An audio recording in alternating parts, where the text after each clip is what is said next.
Hello everybody and welcome to another live stream here on youtube.com/Johnny Chiodini. That is me, I am Johnny Chiodini, and today we are going to be painting, which is what we do on Mondays, generally speaking.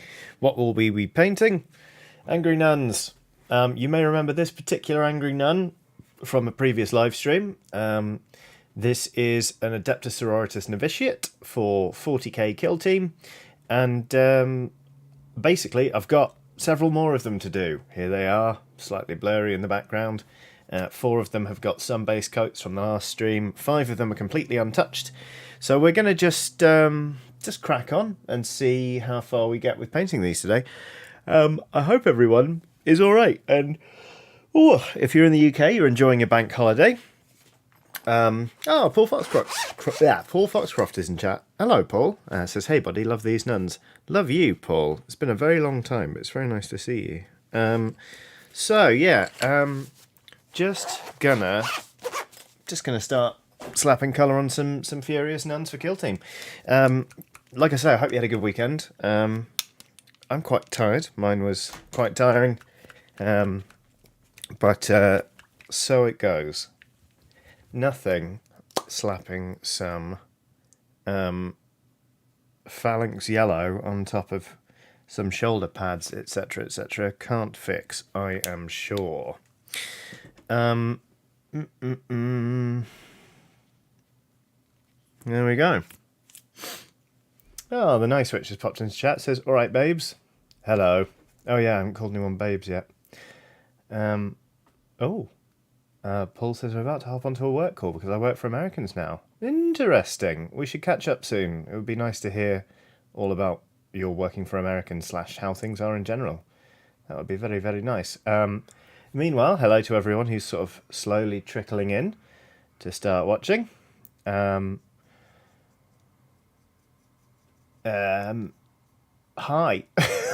Wow. It feels like ages since I've done this. I know it isn't, but I suddenly feel very, very rusty. Brian Mullard has done a super chat saying, hey Johnny, may we please have your PO box again? I would like to send you something from eBay that I am certain you will enjoy. Very interesting. Yes, you can. One sec. Right click, copy, paste.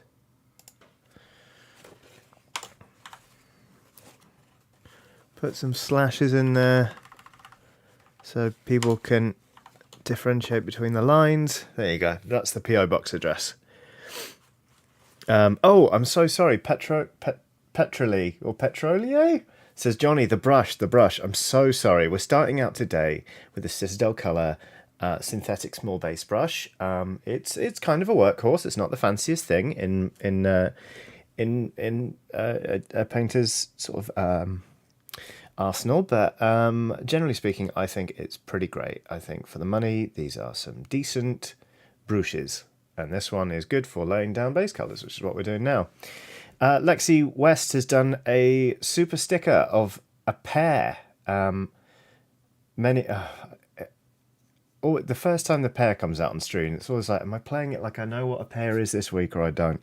Hopefully you're familiar with what a pear is. This one appears to be haunted, because pears don't typically have arms and legs and thumbs. This one is kind of like excitedly shaking itself and then doing a big thumbs up towards the camera, as if to say, good for you, or possibly, isn't it great to be a haunted pear? Hard to tell, really. But thank you very much, Lexi. I really appreciate it. Nick Jeffrey has done a super chat saying,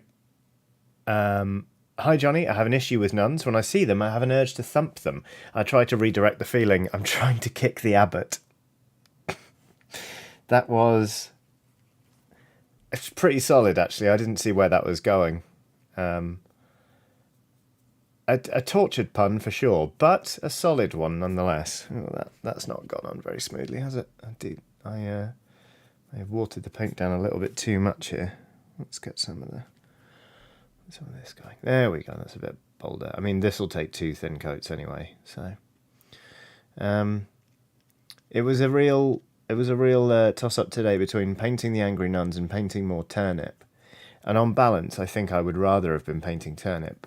But I only got round to priming the models today, and the primer I use for them is a lovely sort of gooey, sort of dark brown. It's called Marron Glacé, the particular colour, but it's still tacky for like 24 hours after you prime it. So it's a proper like spray this today, start painting tomorrow kind of deal. So Angry Nuns it is. It will be good to get these out the way because number one, it means that I can play kill team with them alongside my Tau and have sort of 2 fully painted kill teams, but also it means I can move on to other projects like, let's face it, more Blood Bowl teams, because I've got I've got the Norse team to paint up. I've decided I'm going to run them in next year's season for Blood Bowl. Once Hot Bob's season 2 is over, I might retire the dwarves for a season and run some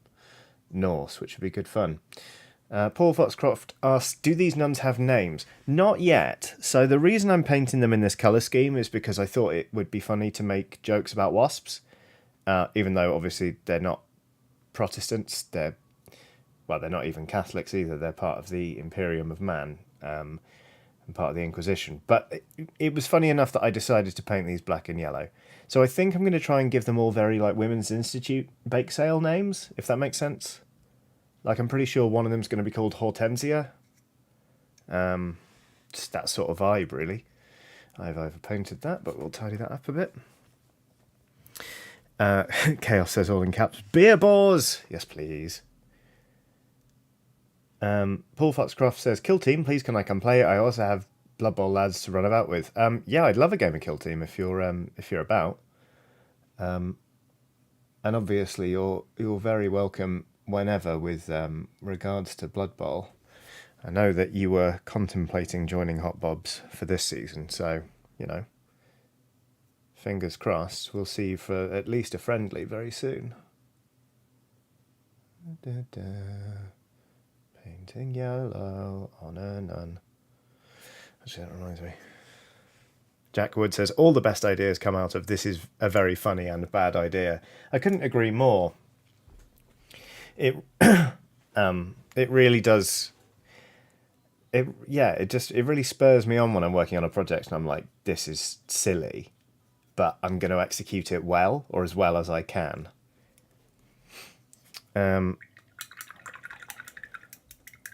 Darkmoon689 says Gladiola, Rosemary, Petunia. Excellent, excellent names for nuns.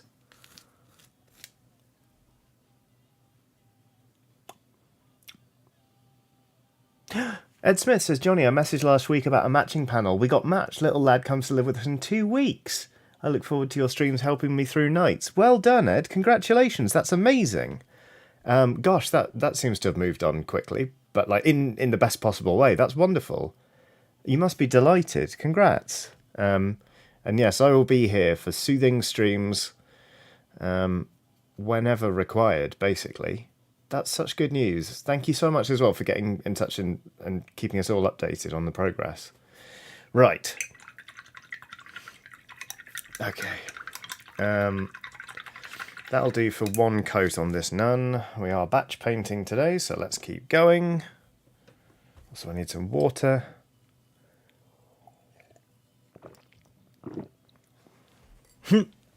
Monk, or Googly-Eyed Skull, says, Teresa, please. That's my mum's name. Also a WI member. Perfect. Done, yeah. Our Genius 100 says, hey, Johnny, have you thought about giving Gundam model kits a try yet? I heard Bandai is stopping sales overseas, so they might get a bit more expensive. No, I've never given them a go. It's not really my cup of tea. Like, the assembling is one of my least favourite parts of the process. It's the painting and then the playing with that I really love.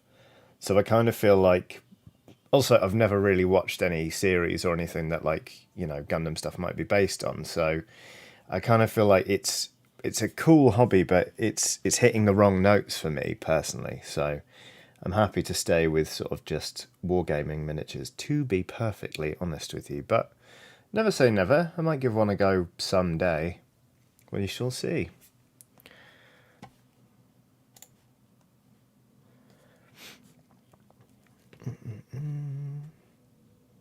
Alfie Steele says, your streams are so good to vibe to when trying to do uni prep. I'm glad to hear it, and I hope the prep goes well. I know from sort of last week's streams that it's a busy and stressful time for all at the minute, so if you sort of fit into that camp with academia or, you know, like any form of exam or well, anything coming up really, I hope you are doing all right. I have a recurring dream that I go back to school, to fucking school, which I left so long ago. I have a recurring dream that my exams are coming up and I haven't been to a single lesson for one of my subjects all year. So like I had a dream that my exams were coming up and I hadn't been to a single geography lesson all year and I had to take my geography A2s. And so I didn't do geography at A level, so I don't know where that's come in. And B, like I'm like I left uni over a decade ago. Why on earth? Why on earth am I still dreaming about fucking school? It's awful.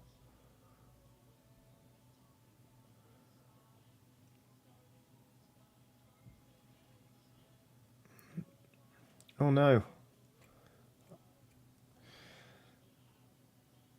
Accidentally got some yellow on the sort of... What's this bit? That's not a cassock, is it? Or sort of like hood thing. Hood bit of the nun.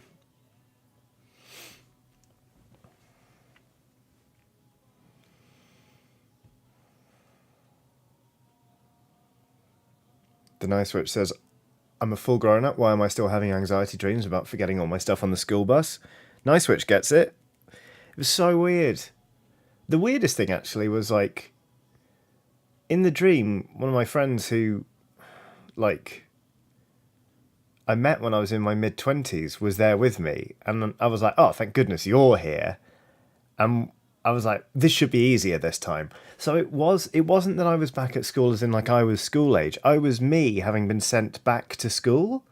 But at least I had my friend with me. So I was like, I will bust this. It was so weird.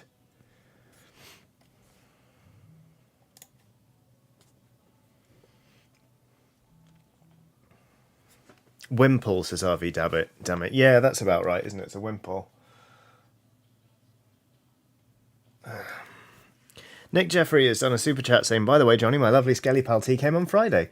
Unfortunately, it's a tad too tight to wear at the Mo. The 3XL is smaller than most. Oh, I'm sorry to hear that, Nick. I think it's a funny thing. Like I've had some people say that the size is about right, and then some people have said I think they're sort of the larger sizes are coming up a little bit small. So if anyone is struggling with theirs, I do apologise. But hopefully everyone is enjoying the t-shirts otherwise.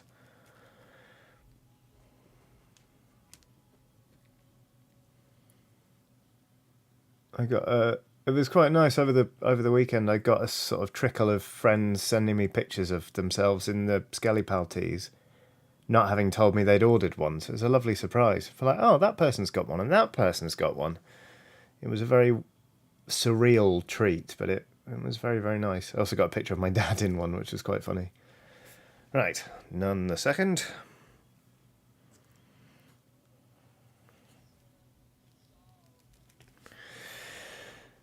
This one's a Dr. Nun. This is kind of like a weird injector, like it's sort of a saw, but also a syringe arm gun thing. And then she's also got this sort of diagnostic robot there. She's wearing a gas mask. Or just maybe a surgical mask, I don't really know. But yeah.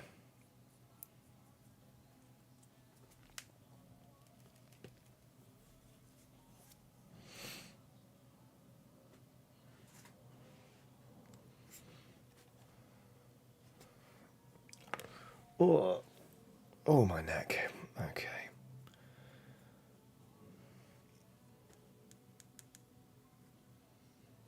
Chaos says magic wellness saw. Exactly, yeah. Cutting out all the hurt. Quite literally. With an electric blade. Like one of those weird electric turkey carvers. Oh, John Freeman says it's my birthday today and my wife got me an LSPT.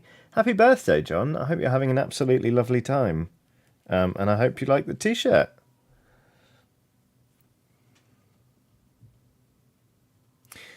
Declan Kemp says, Johnny, my wife's been trying to figure out a way to get back into exercise, and I remember that you liked Ring Fit. Would you still recommend it? Yeah, I really loved Ring Fit Adventure. I keep meaning to get back into it.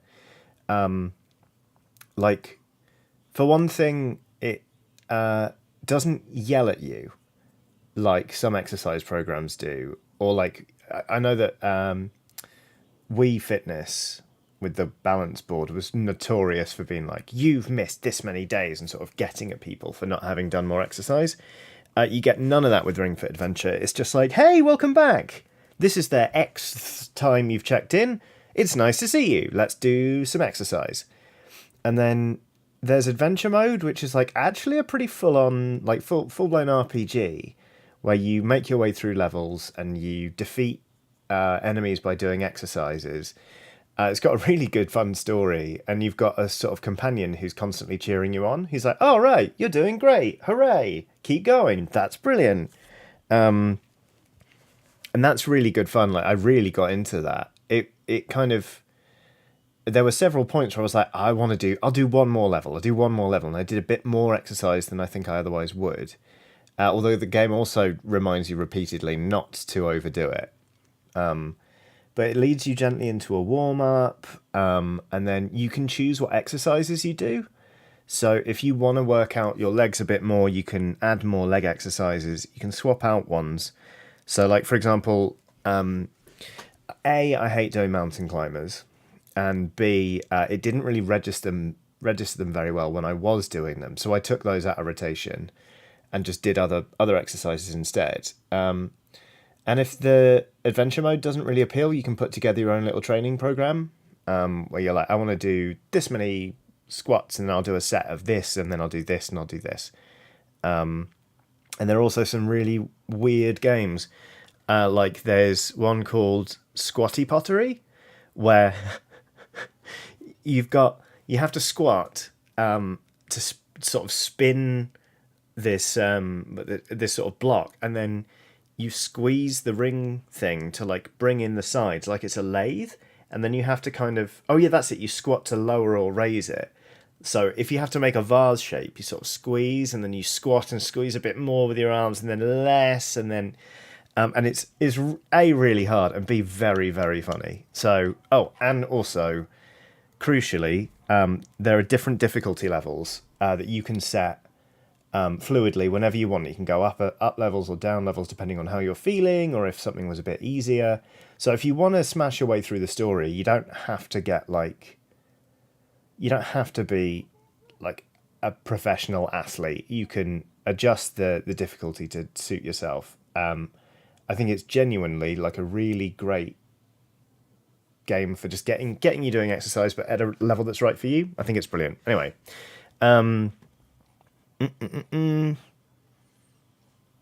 Wings of Eternia has done a super chat saying, "Hi Johnny, long time vodder, first time chatter. Glad to finally catch one of these live while doing some painting myself for the Watson Treat Fund." Thank you very much, Wings of Eternia. I actually got some treats for Watson in the post today that she's not had for a while, because they're a little bit on the pricier side, but I was like, yeah, I'll treat her. They're called Whimsies, and like these like chewable things that come in all sorts of weird shapes. So one's shaped like a toothbrush, so she eats a little toothbrush. Some are shaped like a hedgehog. My favourite ones to give her, I've never eaten one, shaped like a crocodile. I gave her one today, and she sort of just sat there with it in her mouth for about 10 minutes, just pleased that she had it. Sort of just there like, nah, with a big green crocodile in her mouth. So that was great. So thank you very much. You've basically got us a good chunk of the distance toward the next box of Whimsies. And I'm glad you're painting, because painting's great. Talman is on a super chat saying, no pun for the moment. I have to say I loved the latest God of War video. Thank you, thank you, thank you. I'm glad you're enjoying it. I'm sorry it was a little bit delayed, but yeah, I had a lot of fun doing the God of War series. Obviously, I'd finished recording it, and the episodes are just continuing to sort of trickle out onto YouTube. But yeah, it was really, really good fun. And I'm very glad we played it. I'm only one episode into Marvel's Spider-Man, but That's a great game already. Really enjoying that. And at least from the feedback I've got so far, it's not making people feel motion sick to watch, which was definitely a concern. So that's good news.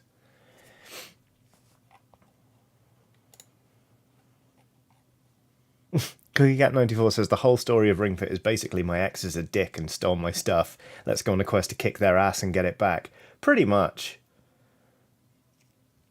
Pretty much. If you ever want to see a dragon do a lot of squats, then... oh, goodness me. I actually... so, when I first started doing Ring Fit Adventure, I got really into it. And I did it like every day for 3 weeks. And then I did an unfortunate thing that I sometimes do when I get really into an exercise regime, is I overdid it and I got really tired and stopped, and then I haven't gone back to it since, which was annoying. But I'm not gonna lie, like, it's gonna sound like I'm tooting my own horn, but I was having to jump to get my butt into my jeans after a little while, because like, I tell you what, like, as you know, I did say you can swap out the exercises for whatever you want, and that is true. But all the same, Ring Fit loves making you pop some squats, like a lot of squats. There was one time where I think in one session, which was about 40 minutes of on the clock working out, I did 106 squats. And then Mabel Teacher says, "You got an ass like a man of Gondor." Exactly. You know what? I'd go so far as to say I was probably rivaling Faramir for in terms of like a true Gondorian butt.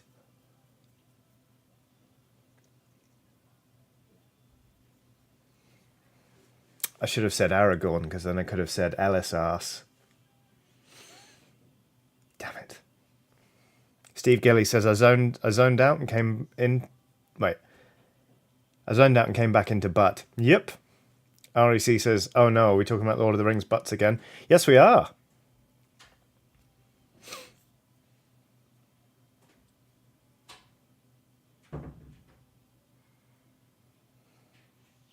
LSRs. I was quite pleased with that one, I'm not going to lie. So pleased I said it twice. Cheerful Spider says, Barrowmere, so named for his butt like a round hill. Brandon Meyer says, does Faramir have a good ass? I genuinely can't remember. Well, he's a ranger of Gondor. Of course he has a good butt. We had a lengthy conversation once before about which of the race of men in Lord of the Rings would have the best butt, and it's not the Riders of Rohan. They've got thighs that can crush a watermelon. But if you think about the number of steps in Minas Tirith, like, everyone in Gondor has, like, a tight ass, you know, like a real dump truck ass. And Faramir is a great example of, a Gondorian. So that's why I picked him. Is there a film in which that actor is seen naked? I feel like there is. What's he in? There's a film... What's the film where he's like a monk who then is like... well, not a sexy monk, but like, I think at some point he indulges in some carnal... I swear you've seen... You get to see that guy's butt at some point in cinematic history. So we could verify whether or not Faramir, as in the New Line Cinema adaptations of Lord of the Rings, has a dump truck ass. Steve Gilly says, so surely the orcs of Cirith Ungol would also have mega butts by that logic. Absolutely, yeah. Yeah, of course they would, but, you know... Van Helsing! He's a monk in Van Helsing, that's it. Sexy monk. He's a friar, actually. Thank you, Kunigund. Zega Jones says, isn't he in 300? Yes, he is, actually. David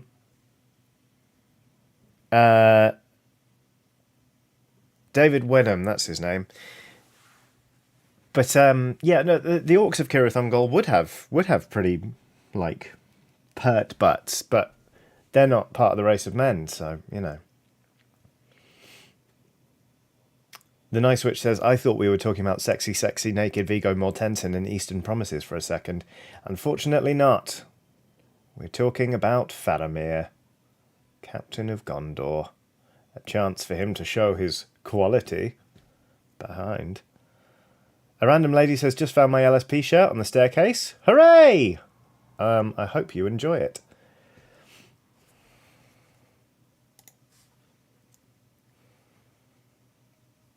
Jazzy Cat Productions says, how have I only just realised the friar in Van Helsing is Faramir?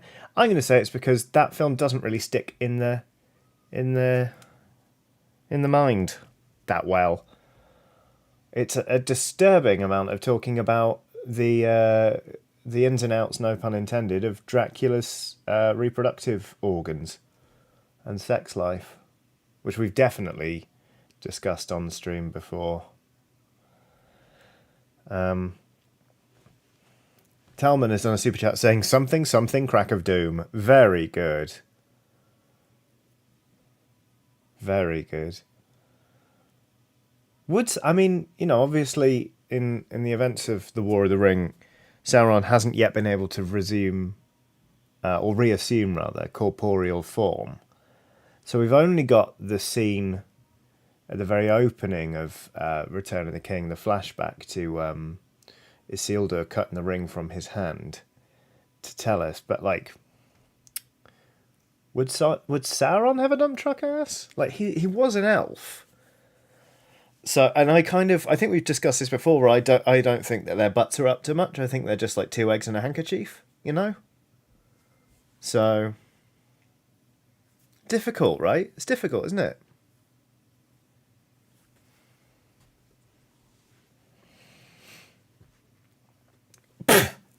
Nathan says Gondor claps for aid.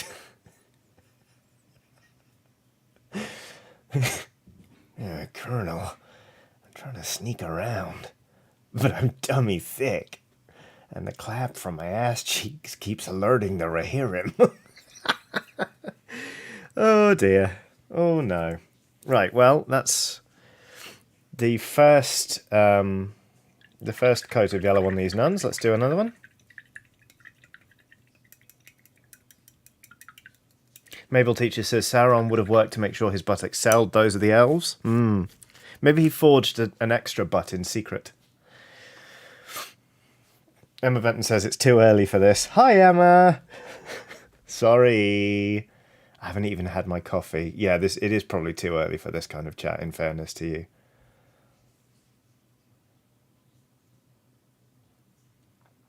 Dear, oh dear. And yet here we are, nonetheless, talking about it.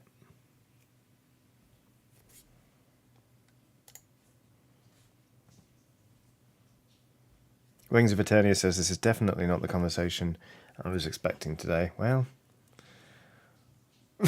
Blue Duck says, Old Toby, finest tush in the South Farthing. Oh no. Sauron had dumps like a truck. Al's like, what? Sauron, move your butt. Butt.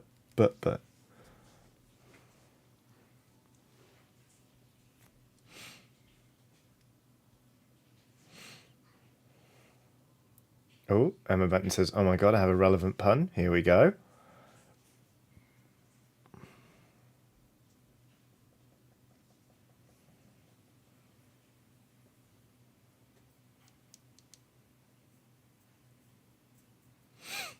Brandon Meyer says the temptation to go retranslate the One Ring poem but replace the word for ring with the word for butt. Arshnash Kim Butt Dur.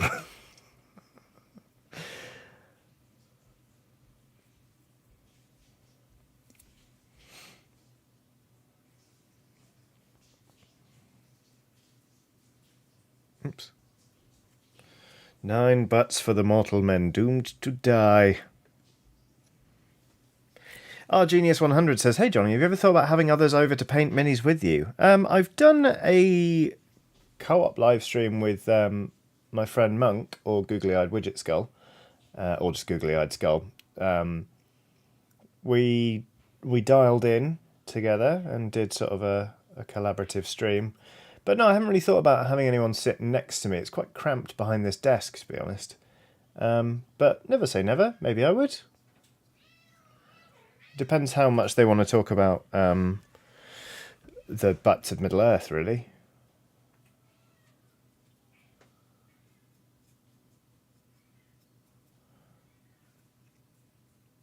There's a lot of stairs in Orthanc Tower. You'd have to assume Saruman has also got like a fairly, for someone of his age, a fairly taut butt.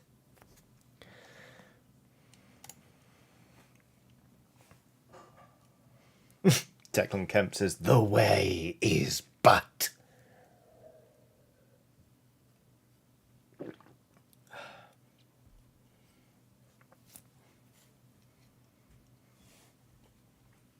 Oh God! Emma Benton says it was the best of Shires. It was the worst of Shires. Yes. Well, I suppose we all deserved that, didn't we? Thanks as ever to Emma for being a very, very, very patient mod.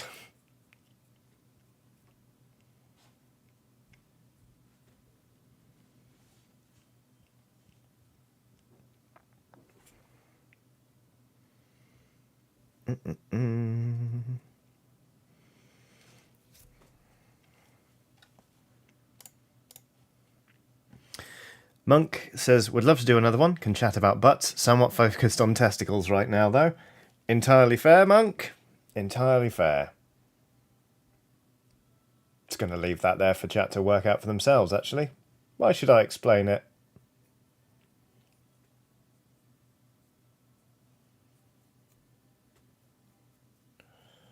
Today is my 111th butt day. Tom Titherington says, hey Johnny, I'm absolutely buzzing from the weekend. Well, that's great news, Tom. I hope you had a lovely, lovely time.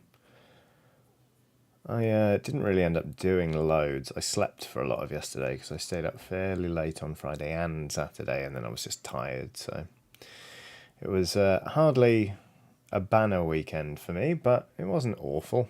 So there we go. Played a load of Dominion, actually, on Saturday night. I haven't played Dominion in years, and I forgot. It's just really good. It's showing its age a little bit. There are sort of deck builders out there that are maybe, more interesting and certainly have better themes. And the art on Dominion it's not great, but it's pretty good. I still think it's great, actually. And it was nice to introduce a friend to it for the first time, and then play with an expansion that I'd never played with before, so plenty of new cards. It's just good, honest fun. Just innocent men.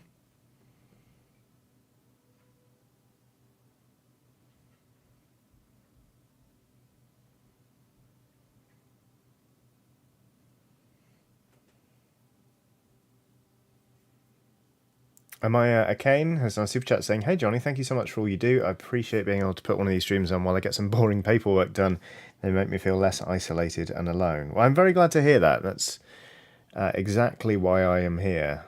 Sort of just daubing paint on a nun, but also just trying to give people something nice and chill to relax with on an otherwise dull bank holiday Monday.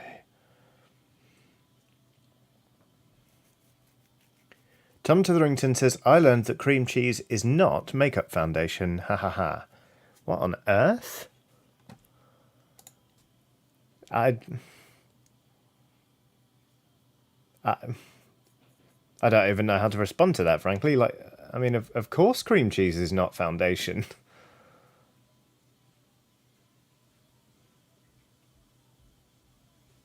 Unless you were trying to go for Elizabethan sort of lead paint without actually smearing lead on your face.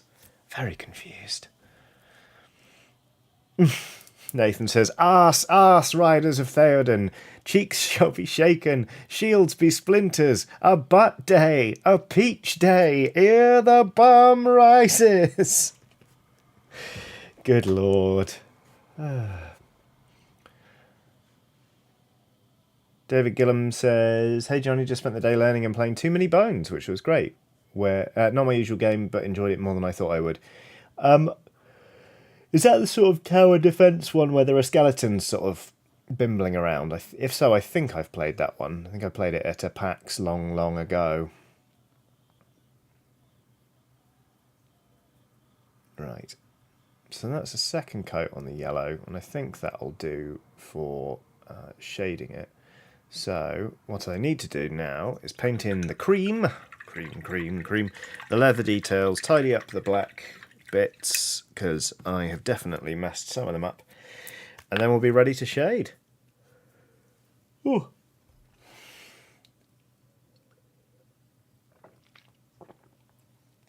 Thury Weaver says, I got a new spinning wheel and spent all weekend making yarn while rewatching Oxboxtra Blades in the Dark. That sounds great. Wow. Also, it's very cool when someone's... Because usernames, sometimes they just, you stop thinking about them after a while. You're just familiar with them. You're like, oh, that's Thury Weaver. Of course Thury Weaver's actually a weaver. That's great. Like, dang. Tom Titherington says, someone handed me a bag saying it was full of makeup, but they left some cream cheese in it from their lunch. Wow. That is an amazing comedy of errors. Great stuff. Steve Gilly says, you have my bow, you have my sword and you have my bow and my ass, which is perfect. The Nice Witch says, we finally played sexy battle wizards over the weekend, and I think we really surprised each other with our ability to be absolutely disgusting, which is the goal of any RPG, I'm sure. More or less, yeah. So congratulations on that front. Amaya Akane has done a super chat saying, also thank you for all you do in normalising talking about mental health and taking care of oneself. And thank you to the community you've built for all their incredible puns. They always make my day. Bracket, sorry for the two-part message. Do not apologise in the slightest. Thank you very much for... Excuse me, for the generous super chats. And yeah, I'm really pleased that the community, A, is so adept at talking about mental health, and B, just so willing to commit to cursed puns at any time, day or night. It's endearing, mostly. Aoife Hughes has done a super chat saying, super excited to see you at MCM this month. My girlfriend got me tickets for my birthday just to see Oxventure. Thanks for all you do, Johnny. I am looking forward to seeing you there, Aoife. A preemptive happy birthday to you, and hopefully you will enjoy the show. I will try to make it a good one, as opposed to all the other ones, which obviously I gently try and sabotage from the inside. Excuse me, goodness. Okay, listen up, babes, because we've had a little brush change. This is a Rosemary & Co. Kolinsky Sable Series 33 at size 3/0. So you can kind of see here, it's got like a small tip. It's in fairly good condition, which is important because we're going to start blocking in some fine leather details now. So here we go. Just going to get a little bit of water on the brush, add it to this beastly brown from Vallejo. Test it on my thumb. That's no good.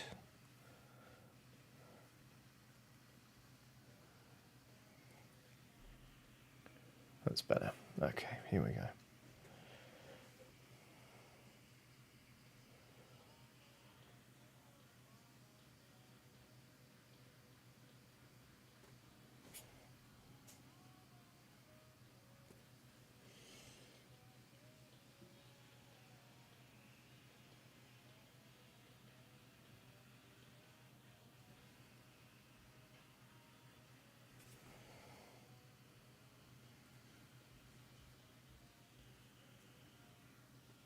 Shows the Great and Powerful says, hey Johnny, how did the tattoo session go? It was good, thanks. We've got one left to go, and it's just a tiny bit of shading, and then my back is complete.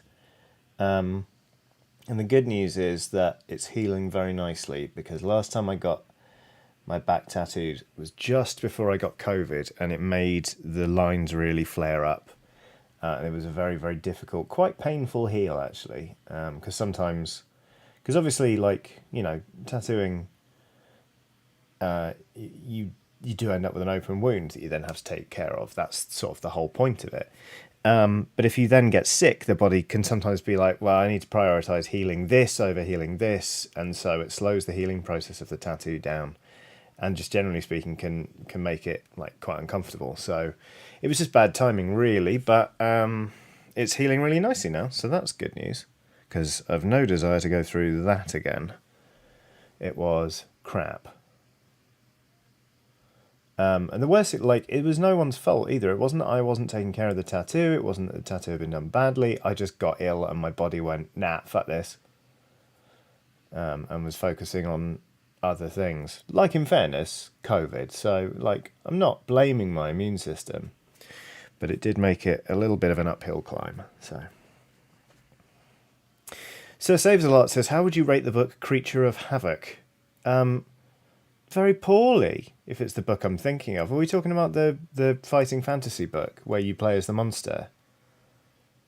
Because we did a live show of that when I was at Dicebreaker at PAX, and it was awful. The book. And the show, probably. No, the show was alright. But it certainly wasn't as much fun as we hoped, basically. It's just a weird, cul-de-sac-y book where, there were lots of things where you're like, what do you want to do? Do you want to go left or right? And you go, I'm going to go left. And he goes, okay, well, you go left and this happens. And then you come back round to the right tunnel and you've got to go down that way. There's one point where you encounter some hobbits and we were like, well, let's sneak past the hobbits. And the book went, you want to sneak past the hobbits, but you can't because you want to eat them too much, so you go and eat them. It's like, well, why did you ask me if I wanted to eat them or not then? If the answer was, you eat them. So it was a bit off-putting. I believe at the very end we threw it across the room, so... Live show still on the Dicebreaker channel, I think, says West Coast Weaver. There we go. Kunigan says, which way? East? Yeah, that was also a thing.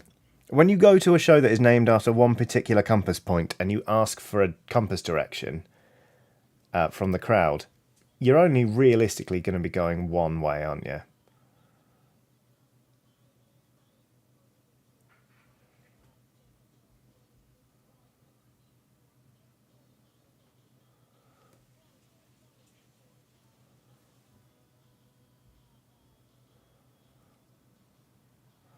Blocking in some leather.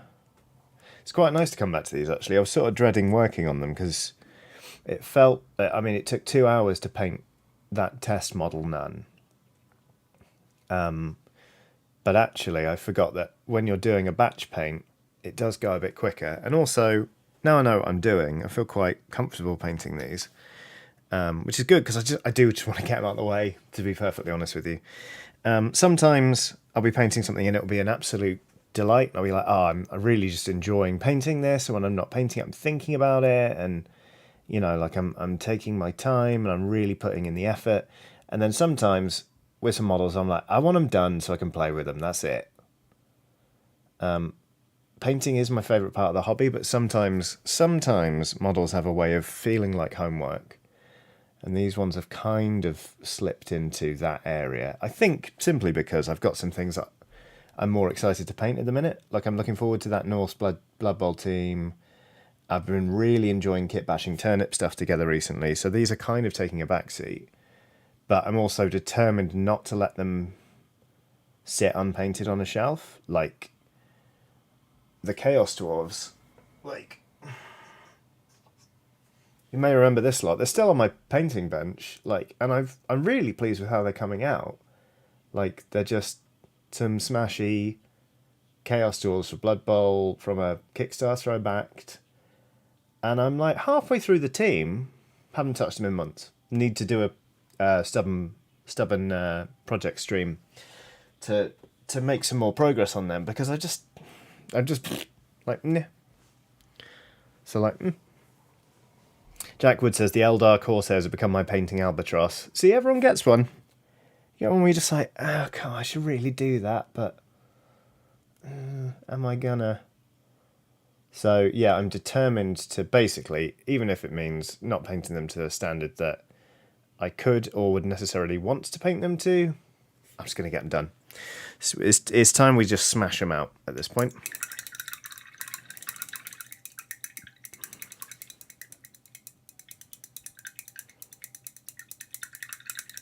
Lucanthia says, hey Skelly Pals, I have a morality question. Is it cheating to take advantage of a bug in the code? In Stardew Valley, if you buy an animal from Marnie and name it an item ID, you get the item. Is that cheating? I mean, it's obviously not. It's something to... It's something you're exploiting, but also if it's a game you're playing by yourself for fun, then that's fine. Like, if it's something you can do, fine. Like, that's alright, do it. As long as you're not cheating at an online game with, like, matchmaking and stuff. I'd say crack on. It's alright. So there.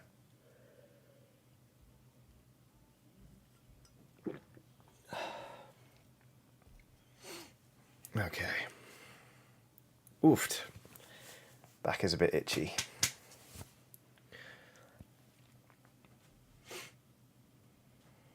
Naka says, it's been in Stardew long enough at this stage. Right, yeah, if it's known to others as well, how much harm's it really going to do? Soma Brooft has done a super sticker of... now, you'll remember earlier that I mentioned a pear is a piece of fruit that isn't typically possessed of arms and legs and a face and thumbs and sort of sentience. Well, the same is also true of lemons and limes, but the same strange fate seems to have befallen at least one of each of these things, because there is a lemon person, sort of humanized lemon, anthropomorphized lemon, we'll say, with a red cape on, with one of their feet up on a small stool, kind of doing this, as if they're a superhero, with the cape fluttering in the wind. And looking on adoringly is sort of the anthropomorphized lime, which, given the sort of the proportions of its body and limbs and the size of it, I am assuming is a child. So, yeah, it seems like the lime is admiring some sort of lemon superhero, which is endearing. Thank you very much, Soma.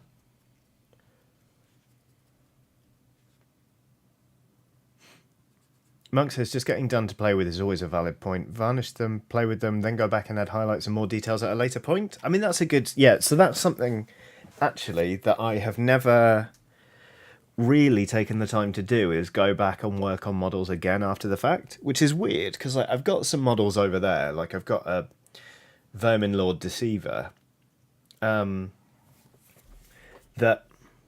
I look at it now and I'm like, I was quite proud of that when I painted it, and now I can see all the areas in which I could improve it. Like, within an hour, I could have that thing looking like 10 times better than it already is. And it's been at least 3 years since I put any paint on that model. And it's like, I could at any time, and I've just got no motivation to. It's really weird. Like, I've got a real thing where I'm like, if the model's done... Even if it's done just to get it on the table, I have a really hard time in not perceiving it to be like done, you know? So there we go.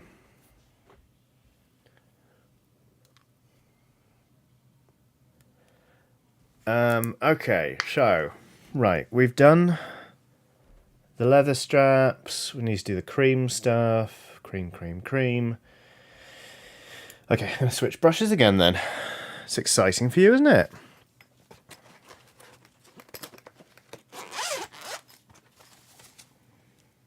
So, listen up, babes. We're going to stick with the same brand, but this is a Rosemary & Co. Klonsky Sable Series 33 zero size brush, which here you'll see kind of it doesn't have as much of a fine tip, at least to begin with, as the other one, but if you just... Oh, it's alright. Like, it's okay. There's actually still some paint on that from last time, but oh well. It will do, as we just start doing some cream details on these models. In Felix Soror says, a third brush? My goodness. Lots of brushes today, says Sarah Burke. I know, I'm really spoiling you all. I mean, like... You can just go with one size of brush and just sort of do a bit of everything with it, but I find like trying to cover like large areas with a very small brush just frustrating.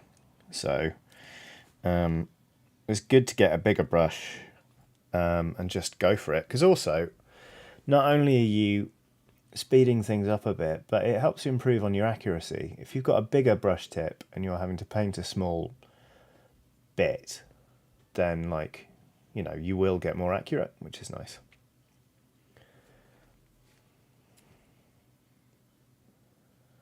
Our Genius 100 says, by the way, Johnny, how is your hand at drawing on paper? Absolutely shocking, like really bad.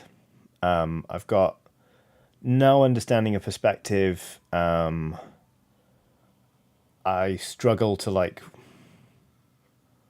render details and just do lines confidently. I can just about sketch something where if like, you know, you asked me to draw like something that was in the room, I could draw it and you'd be like, oh, okay, I see that you've had a go at doing that. But it would not be in any way a good drawing. I can sort of do some weird cartoonish stuff passably, but not well, I'd say. So, but then it's not a skill I've kind of worked out or tried to hone in any way, shape or form, mostly because I think I'm embarrassed by it.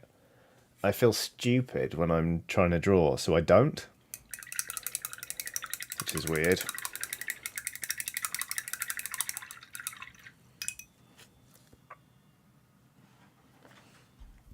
Baddy Wrongleg says, thinking of drawing without reference, what does your memory horse look like? Not good. Not at all good. Hang on, I gotta skip this song because I fucking hate it.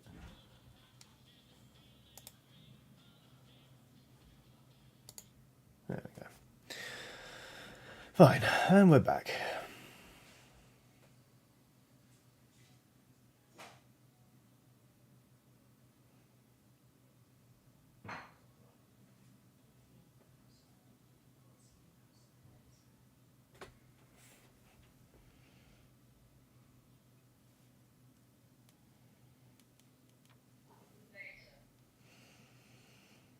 Random Working says, memory horse? You know, a memory horse. Like a horse that you draw from memory.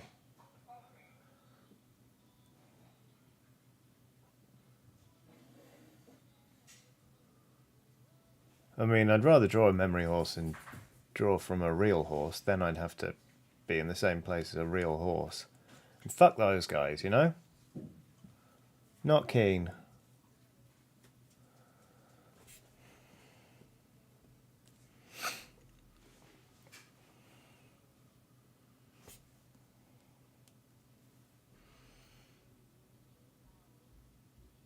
That was clumsy. But we'll get away with that.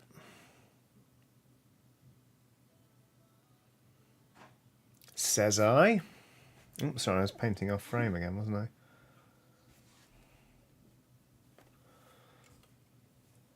Could also do with... Hold on one second. I'm going to calibrate this camera a little bit. Configure video.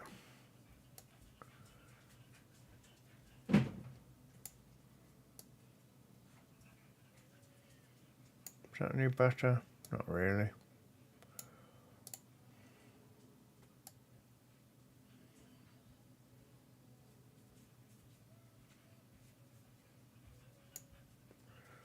No. Come on, split the difference, you piece of shit. There we go. I'll have to do, I think. Not the best camera, to be honest, but you can at least vaguely see what I'm up to, so that's fine.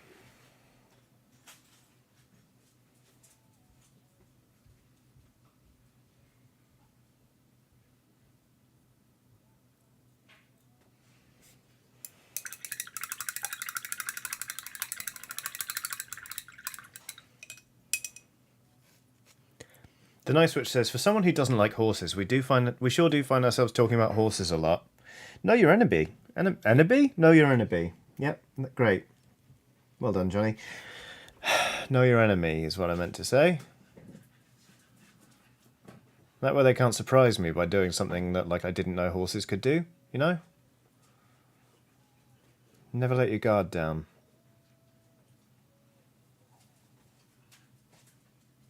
Shit. Wow. Wow. Okay, I just tried to wipe paint off that bed of the model and managed to smear more of it on. So that's just the way today's going, apparently. Corvus Albright is on a super chat saying, bad drawing haiku for bad drawing haiku time. Lines traced on paper. Is that a horse? I wish, mate. It's Boris Johnson.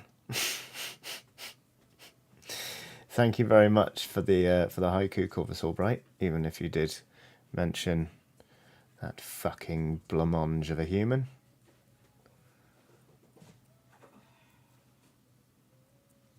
He'd make a shit horse, in fairness. But if he were a horse, we could turn him into glue. So, silver linings.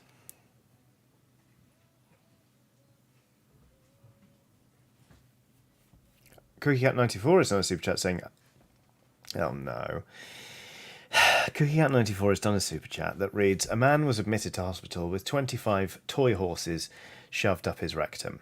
Doctors described his condition as stable.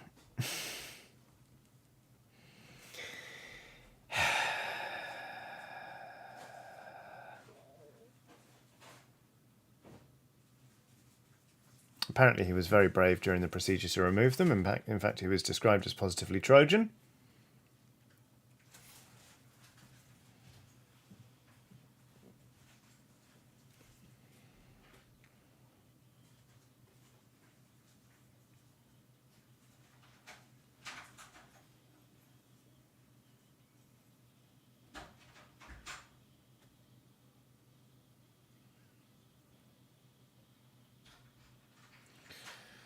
Now, that was a pain in the arse to paint, if I say so myself. But there we go.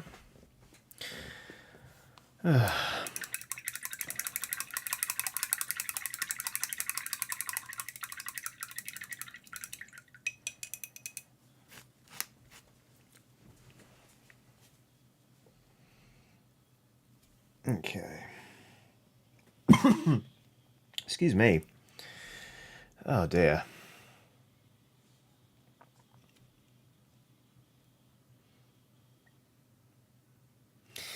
I remember now. Earlier on, I was like, when I looked at these models and was remembering sort of what the next steps were, I was like, I don't think this scheme actually takes that long to paint. Why do I think in the back of my head that this is a really lengthy one? It's the cream. It's the cream details. It's always the cream details, and I never ever learn.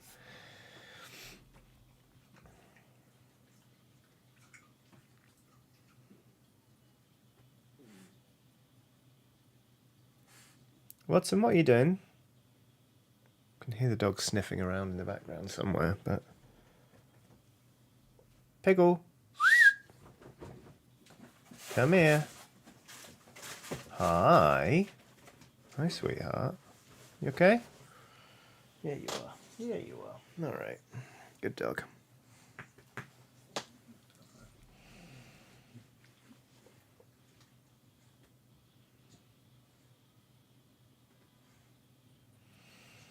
Mm-mm-mm.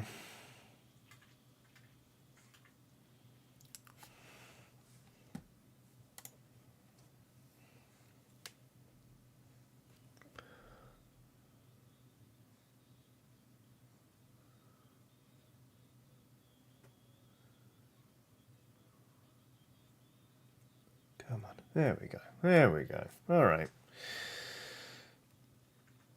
1. 3 more to go. It's all right. We'll be fine.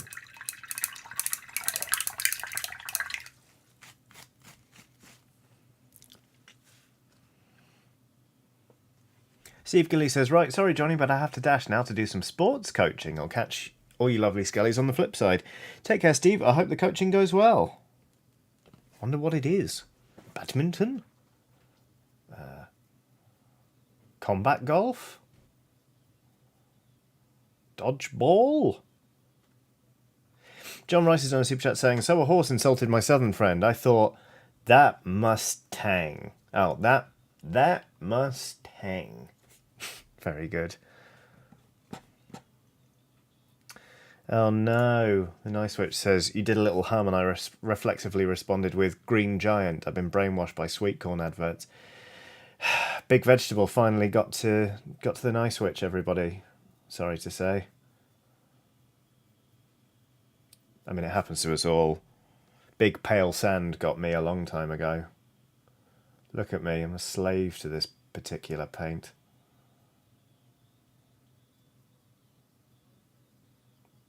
I haven't even really thinned it down right now, I'm just slapping it on. Oh, again with no disregard for when the weapon ends and the hand begins. That's good to know.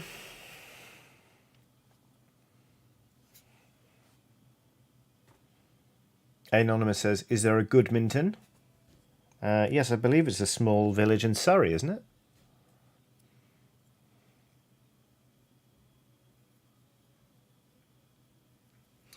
I tried. I don't know if anyone's seen it recently, but there's like basically, what's it even called? I can't remember, but it's called it's Rocket League, but you're playing golf.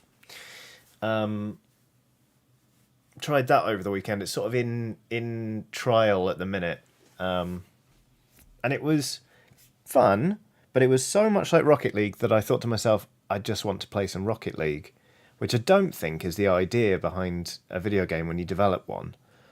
It shouldn't make you immediately want to turn it off and play the game that inspired it. You know what I mean? Which is a bit of a challenge. So I don't think I'm going to be streaming it anytime soon. Although, I am going to test it out just in case it's shit, but I don't think it will be. I'm very excited about Thursday's live stream. I'm going to be streaming the game Ravenous Devils, which, if you've not heard of it, is basically Sweeney Todd, the game. You play as two people, a man and a woman. The man runs a tailor's shop, actually, not a barber's. But he bumps off his customers and then patches up their clothes and sells them on as part of the wares in his shop. Meanwhile, the bodies go downstairs to the kitchen, where they are made into pies and sold to people. So to say that this game is right up my street is something of an understatement. I think we're going to have a very, very good time playing it, so I'm looking forward to that. Metal Magpie says, my partner has been painting a lot of these nuns, and I think he's starting to get sick of me singing murder nuns to the tune of the Spider-Man theme. Look out, here comes the murder nuns. Look, it's a good song, you know? It's not your fault if it fits perfectly with murder nuns.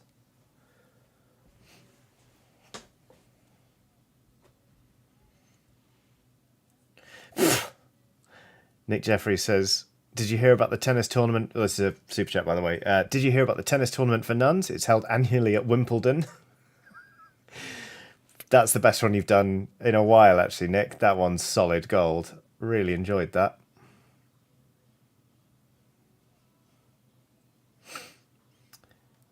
And Calic Fergix says, was wondering when the cannibal portion of the stream would begin. Yup. Here we are. Thursday's going to be absolute chaos. It's going to sell people to people, you know? Should be fun. I've been looking forward to it for quite some time, and then I went to buy it on Steam today, and it's like £4, which seems ludicrously cheap. So I think part of the reason I want to check it out is I want to see if it's incredibly short. Because, you know, I try and stream for 4 hours, and if I'm going to be done within 20 minutes, say, then I'll be a bit worried. But hopefully it's got legs and a flaky outer pastry crust and mince. And a bit of onion in there. Hopefully it's got legs so we can make a full stream of it. We shall see. Because it's difficult, right?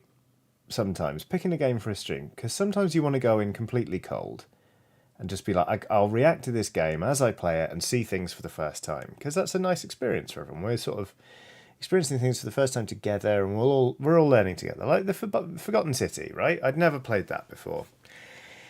But then sometimes you get a golf club wasteland on your hands where you're like, oh no, it's been 15 minutes and I really don't enjoy this game and I don't see it getting any better. And that's always a bit of a pain in the arse. Because it can be annoying when people are like, just play something else. Because it's like, oh, please don't tell me I'm failing at the thing I set out to do. But then also you're like, I would rather play something else. So...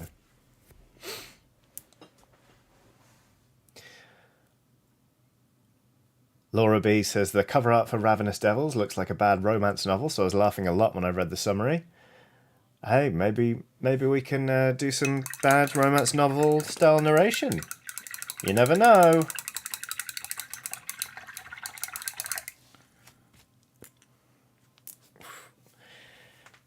Oh, I feel very poppy and crackly today. Just continuing to deteriorate in the year of our Lord 2022.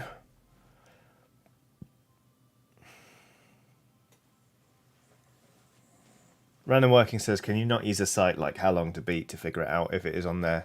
Yeah, I could, probably, but also I want to make sure that it is fun. I won't play it loads. I'm not going to sit up all night playing it. I'm just going to give it a quick toot to make sure it's not like the shortest game ever.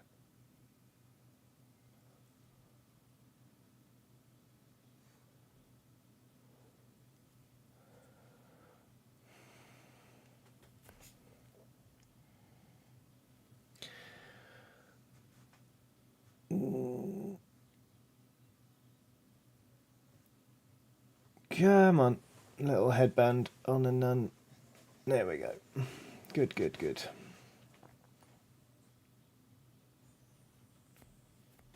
Eccentric Lefty says, are you a Rice Krispie, Johnny? Oh, because I'm going snap, crackle and pop. Very good. I was like, no, that's a weird question. I understand now. No. I would be more like a Nature Valley granola bar because I'm falling apart. And people don't often find they don't like me as much as they thought they would.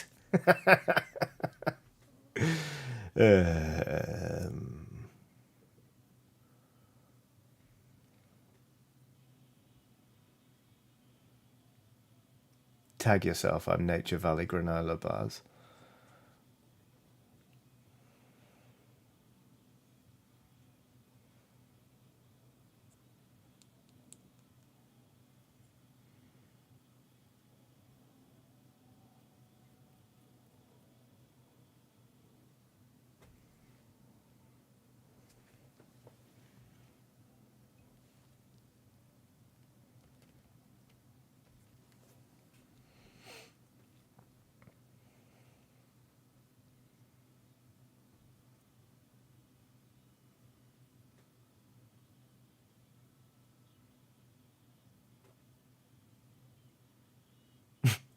Emma Benton says, oh, you mean fucking crumbs everywhere? That's the ones, yeah.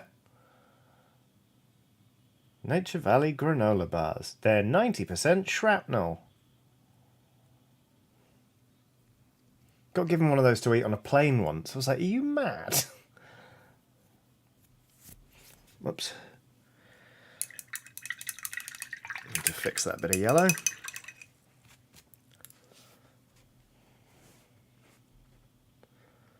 Sarah Burke says, time for wiring the first of the model ships electrical. There is much humorous swearing and determination. The nuns look good and the stream has been a blast.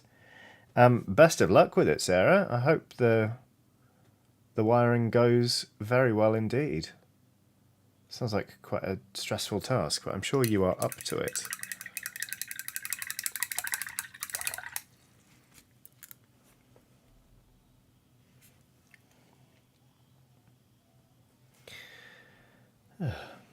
Tom Phillips says, now I want a granola bar. No, you don't. You think you do, but you don't. Don't worry about it. Our Genius 100 says, Johnny, bit morbid, but what would be your last meal? I suppose technically it would just be whatever I ate last before I died, really. If you go by the dictionary definition. If I could choose, what would be my last meal? Interesting.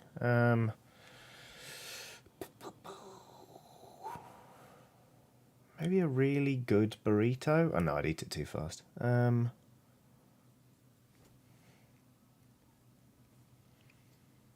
Maybe lasagna.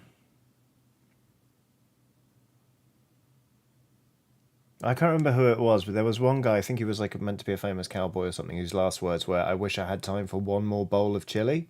And I can respect that. Chili's delicious. So something like that. But imagine you're dying, not just like you slightly regret your choice of last meal. It's more that my only regret before I leave the earth, before I depart this mortal coil, is that there isn't time for one more bowl of chili. Like, that motherfucker liked chili, right? You know? The Nice Witch says, you think you want a granola bar, but what you actually want is a flapjack just jam-packed with syrup. Exactly. Exactly. It's the space pen of the oat-based snack world. Like, you know how people are like, ooh, Americans spent this much money developing a space pen that could write in space. The Russians used a fucking pencil. So, yeah, the Russians did use a pencil, but the graphite got into everything. And it was really, really bad for the ship systems. So, like, the space pen actually had a point in terms of its design. And so to continue the metaphor, the your average granola bar it's a pencil in space. It's going to get into everything. It's going to mess it right up. A nice flapjack packed with syrup. None of that's going anywhere but in your mouth, mate. 100% recovery rate. Love a good flapjack.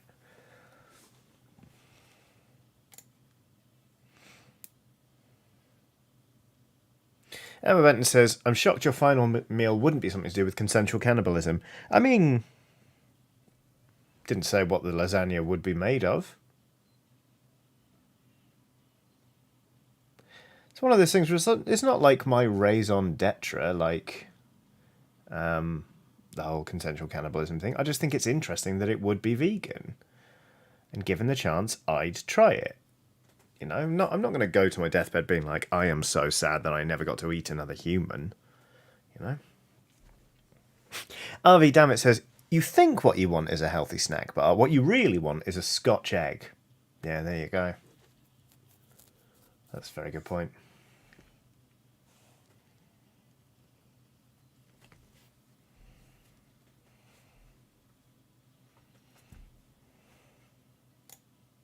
Christopher Needham says, if you have people meat, you're not making a fucking lasagna. Didn't realise you had such strong opinions on lasagna, Christopher. Corvus Albright has done a super chat saying, granola bar haiku for granola bar haiku time. Full of healthy grain. Why does it hurt me so much? Perhaps don't snort it. Words to live by. No, there's wisdom in that there poem. Thank you very much, Corvus Albright. God, I could really do with a flapjack now, actually. Near the Eurogamer office in Brighton, you used to be able to get a flapjack that was like cherry Bakewell flavoured, and it was great. Sort of like some almonds in there, a bit of cherry, but not as sweet. And it was just brilliant. I loved it. I don't really have a sweet tooth, but I used to get one of those sort of every couple of weeks. Just sort of nice little treat after a sandwich.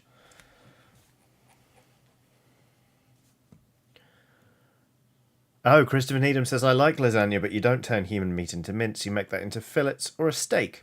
So it actually wasn't lasagna purism, it was cannibalism purism. Sorry, Christopher.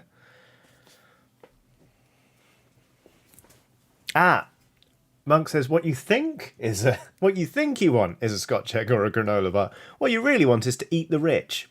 Yes, there we go. Now we're talking.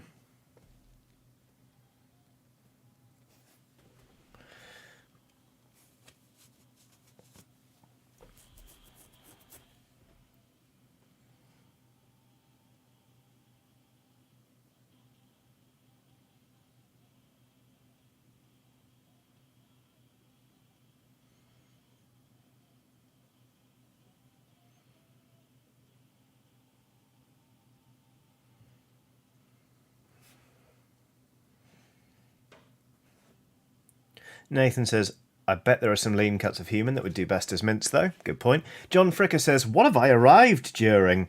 To be honest with you, John, a pretty normal stream for this channel. On Mondays, we talk about cursed things.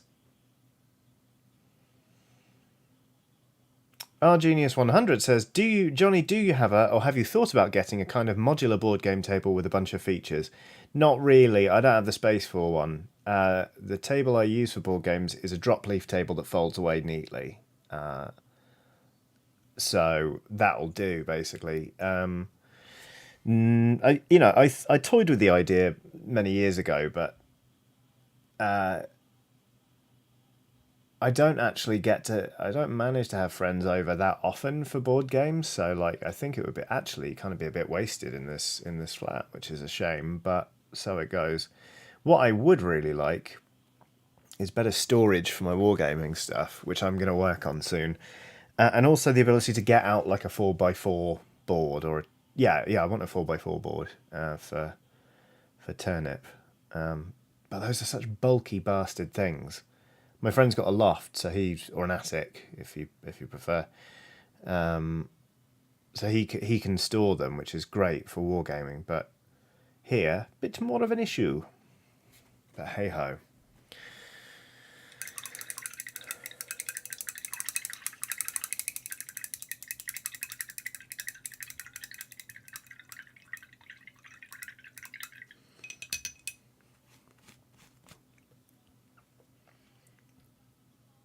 Nathaniel Levy says, is a flapjack a pancake in the UK or something else? No, it's not a pancake.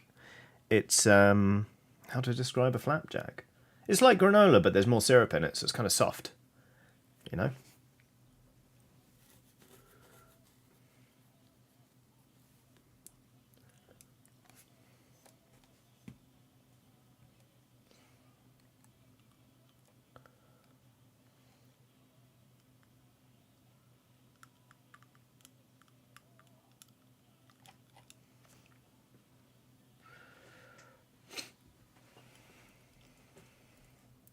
So, we've now got this.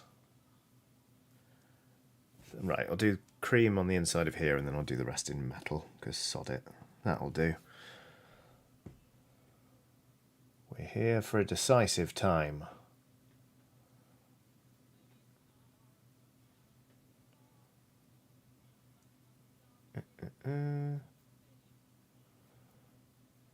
Yes, that looks quite bad. Very uneven, needs a second coat. Good.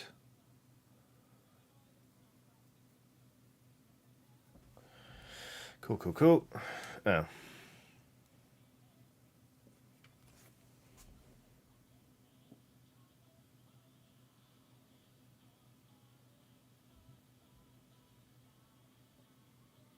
Bit of paper there. Keep meaning to watch the Citadel Masterclass on painting scrolls. Still haven't done it. Keep meaning to watch the one on faces as well. Still haven't done that. But hey ho. We learn slowly and by doing.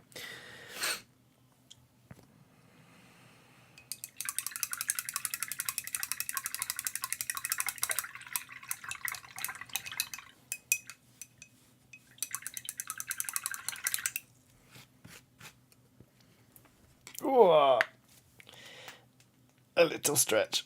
Emma Benton says, well, you learn something new every day. I legitimately thought flapjacks were just a variety of pancake. Lol, I've really got to learn to verify these things. No, flapjacks are very different. Good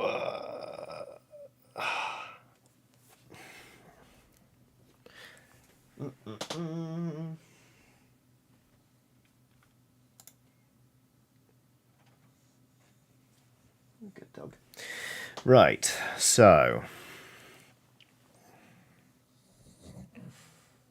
get away with that cream? Yes, we can. So we're going to tidy up the black work on these 4 models, but also I need to paint this as brown for wood, and then I'm just going to do that as metal, because fuck it. And then we're getting there, slowly but surely. Need a darker brown. Oops. Oh dear. Smacking my own camera.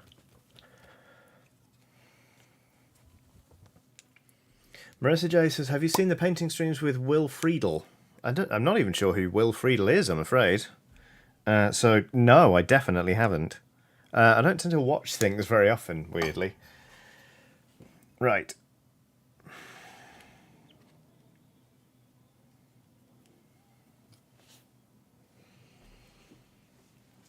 John Fricker says, here's a hobby-related question. How much do folks tend to pay attention to faces/eyes when they're painting? Not very much at all. I will go in and layer up the skin on a face. Like, I'll highlight the kind of T-zone to help the features stand out. But in terms of painting eyes, I just don't do it. I will pop a bit more shade in there instead in order to sort of make the, definitely, increase the contrast and show where the sockets are. But no, I do not. I have neither the inclination to paint eyes nor the desire to learn. how to do it well. I've done it on a few models, but generally speaking, The most I'll do is pop a bit of extra shade in the sockets if it's like a human, or if it's a beast of some kind, I will just paint their entire eye red, and that's it. There you go. Nathan says, eyes are a trap. Highlight the features around the eyes and shade the eyes. There we go.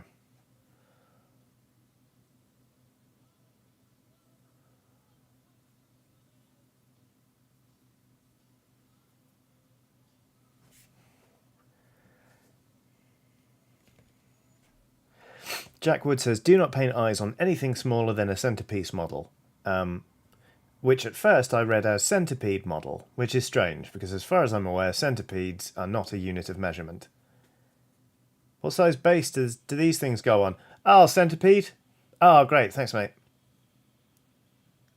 Actually kind of a shame that isn't the case, on reflection. Sarah Burke says, first half of the wiring done, nothing broke, now for the second half. Wow, that went quick. He used to be in Boy Meets World, not sure if that made it across the pond. He did some episodes with really great mini painters as he wanted to learn. They're great for me as a non-painter. Oh, that's interesting, Marissa. Right. Oi. Let's get the lead belcher out, shall we? There it is.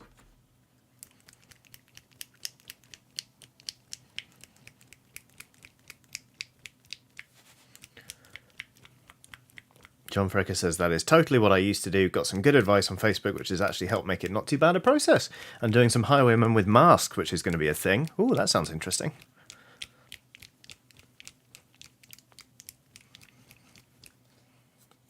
Naftaget, meanwhile, says, apparently there was a Cartoon Network series called The Marvelous Misadventures of Flapjack. Apparently that comes straight from Wikipedia, that little fact, so that is strange, but intriguing. Thank you very much for sharing.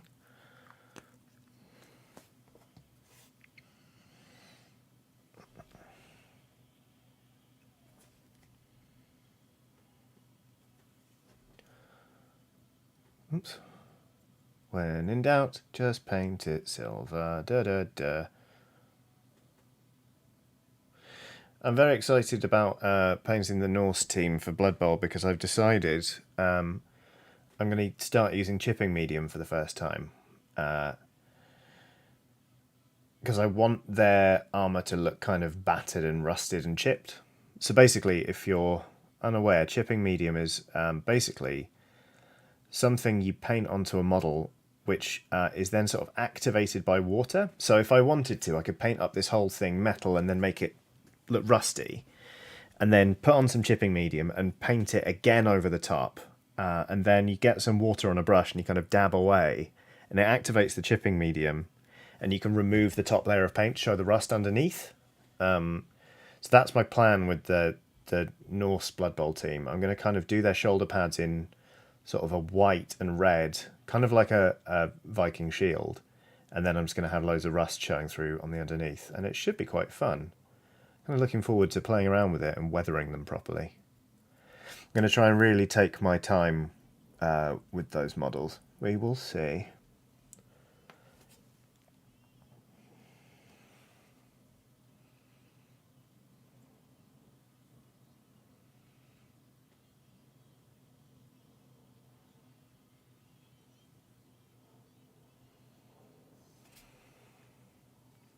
Anonymous says, chipping medium, is that for fish? That's right, yes. There we go. Barry Wrongleg says, see in Yorkshire, chipping medium is beef drip.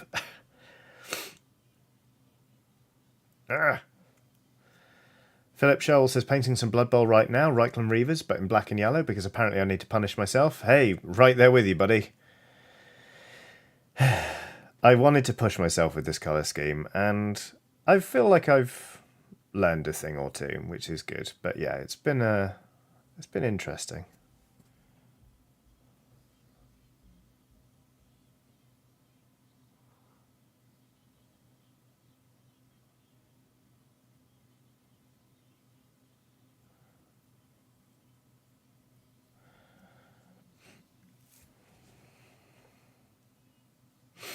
Chat's now trying to work out the the exact measurements in the centipede scale of measurement. Don't worry about it. You know when you know. Like REC says, so is 10 ladybirds 1 centipede or something. Don't worry about it.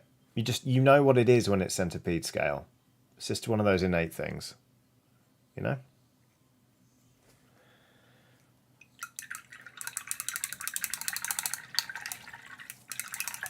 CookieCat94 says one of the things you learned not to paint with yellow.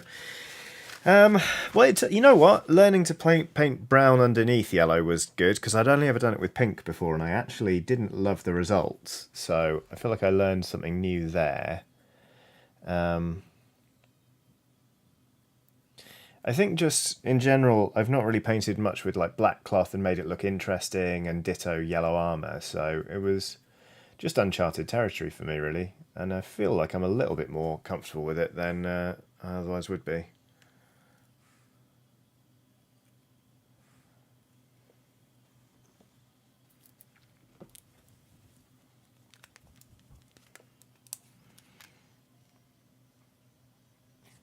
Come on. It's time to reach the end of this bottle of pale sand. Don't worry, I've already got another. The thought of being without pale sand for even one day in this house does not sit right with me. No, thank you.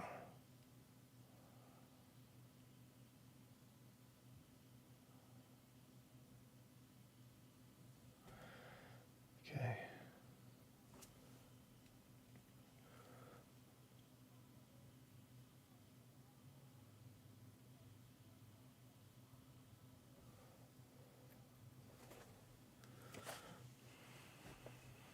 Monk says 1 centipede is 1/100th of a horse, I think.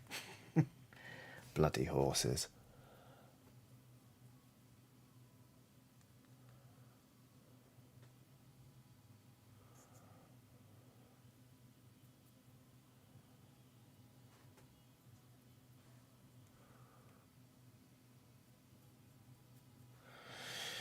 All right.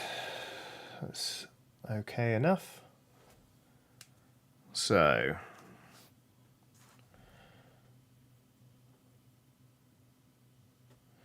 Titan Uranus says, Johnny has an entire pail of pale sand? No, can you imagine? I'd be burgled in a heartbeat. I wouldn't dare.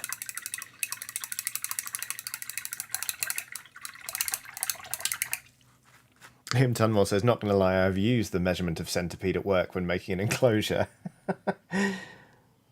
Just one of the peculiarities of being a zookeeper. That's fantastic.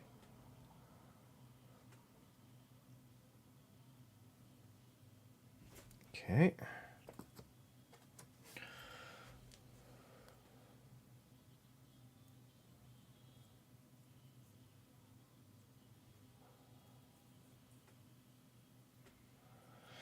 Okay, cool.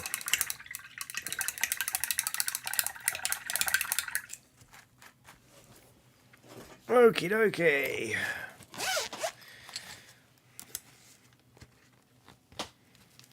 Alright, babes. Listen up, because we got a new brush in town. Actually, no, let's not use this one. It is balked. It's the one I use for adding extra primer onto things. Septimus1026 has done a super chat saying, random question, do you ever look back at your Gears of War apology video and wonder where the time went? I look at that video a lot because people keep tweeting it at me being like, have you seen this? And it's like, yeah, I've fucking seen it. I'm in it. Like, it's annoyingly well SEO'd. So basically, anytime somebody looks me up, they're going to get a video of me when I was 19 years old.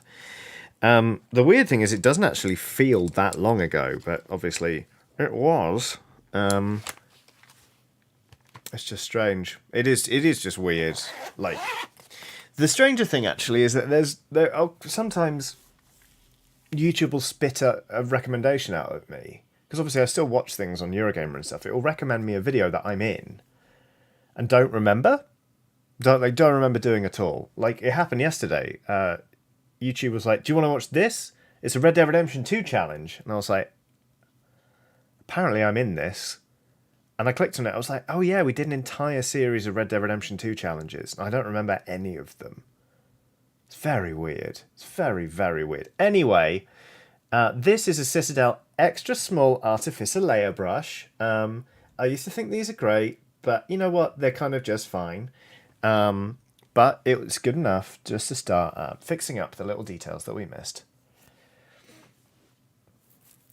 HC Bird says, I haven't watched it out of respect. I mean, it's fairly well embedded. You can watch it if you really want. It's nothing special.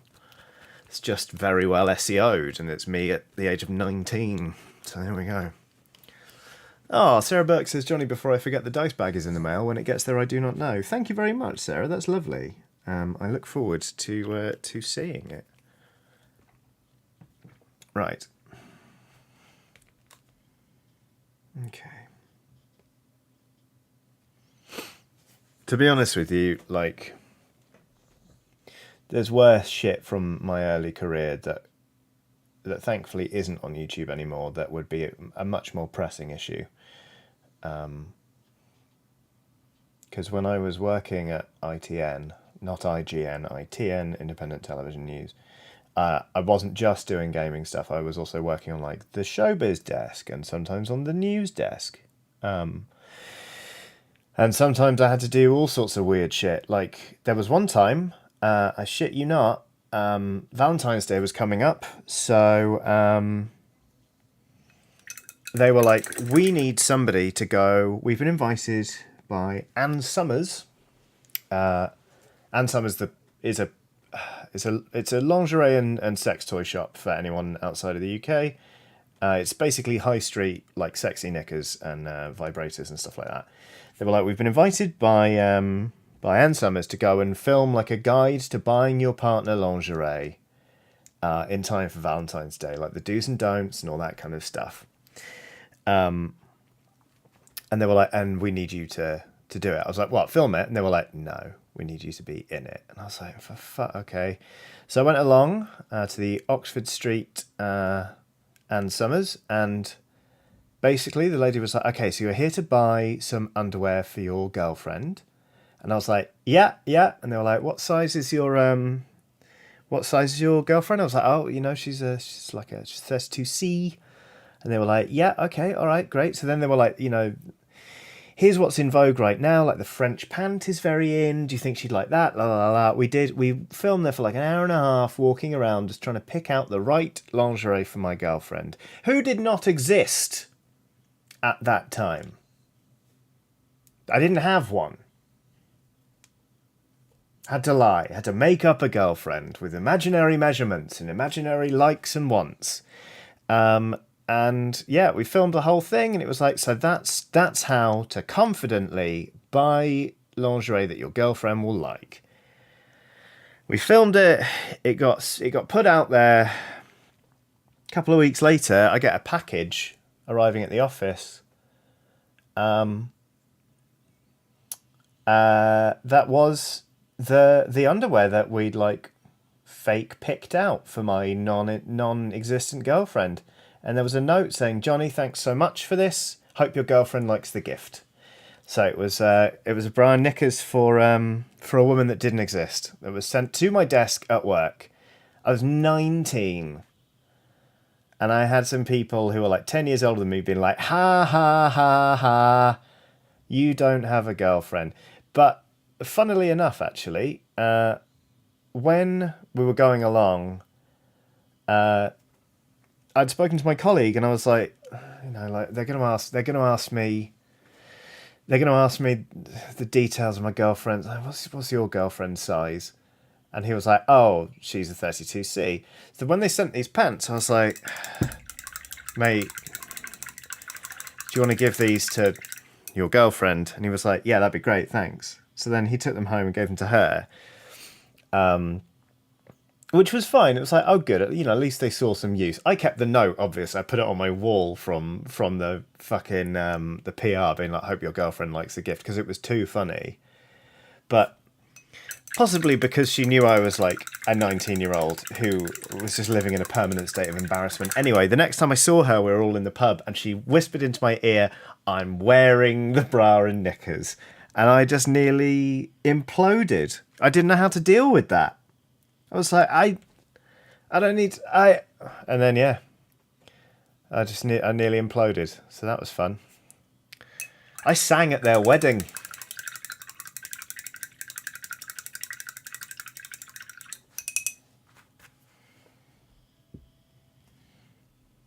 So on balance, actually, Gears of War video's fine.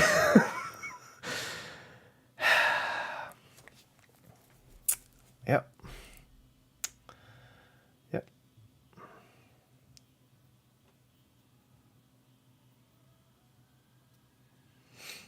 Flagel Hinge says, didn't you also get beaten up by an MMA fighter for a video? Yeah, I got put in several different chokeholds by Michael Bisping, the British UFC fighter. Because the original idea was, why don't we have you fight him? Because I've got a black belt in karate. And they were like, wouldn't it be funny? And instead he was like, I haven't got my kit. So we'd like booked a gym around the corner. And he was like, I haven't got my kit. Why don't I just show you all some chokeholds? Which basically means, why don't I choke out this 19-year-old who's not allowed to fight back? I mean, obviously I wouldn't have been able to do anything anyway. It's Mike fucking Bisping. But yeah, that's on the internet as well. There's one point where he puts me in a I think not a rear naked choke. I think it's a guillotine choke or something. Where basically, like, if you imagine somebody is like folded over facing you, you just get them in like a little headlock with their head there, and then you just sort of lift and apply pressure to the throat. I got lifted off the floor by my neck by Mike Bisping, which was great. He put me in a leg triangle at one point. I nearly passed out because he was like, before we did this, he was like, you tap when you're done. And I was like, maybe. I was like, see how long I can last in this leg triangle. And you can tell he clocks on. He goes, "You're right there, Johnny." And he looks down and you see him give a little squeeze with his legs, which, if you're in a leg triangle, basically you've got a leg pressing on your the side of your neck here, and you've got your arm here, and there's another leg there. And when it pushes, what it does is it literally cuts off the. It's not crushing your windpipe that knocks you out. It's cutting the blood to your head. And he went, "You're right there, Johnny." And goes like, "Wah," and you hear me just go like, "Oof," and I have to tap out on his chest. He was having a fucking lovely time. So that's out there. So yeah, you know what? Actually, the Gears of War video is fine. Yeah, 122 says UFC Ultimate Fighting Chiodini. Very, very good. Bizarrely, I was talking about some of the weird run-ins I've had with celebrities just last week. A friend of mine runs a storytelling night once a month in a brewery that my friend runs, and they have open mic slots. And I went and just talked about some of the embarrassing shit that's happened to me, like the time. No, I can't even. Just some of the embarrassing shit that's happened to me. Some of it's so bad it really keeps me up at night. So, but hey, look, I've got to ration these stories now that it's just me painting Warhammer in my spare room. So, tune in next time for more embarrassing shit that happened to me when I was at ITN. Septimus 1026 says, "Sorry, I brought back these memories, lol." Oh, don't worry, they're never far below the surface. Regrettably.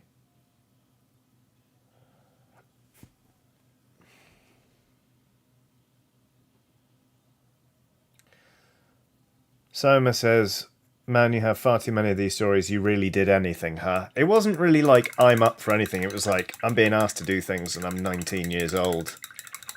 Like, I don't really have the opportunity to go, no, that's beneath me, actually.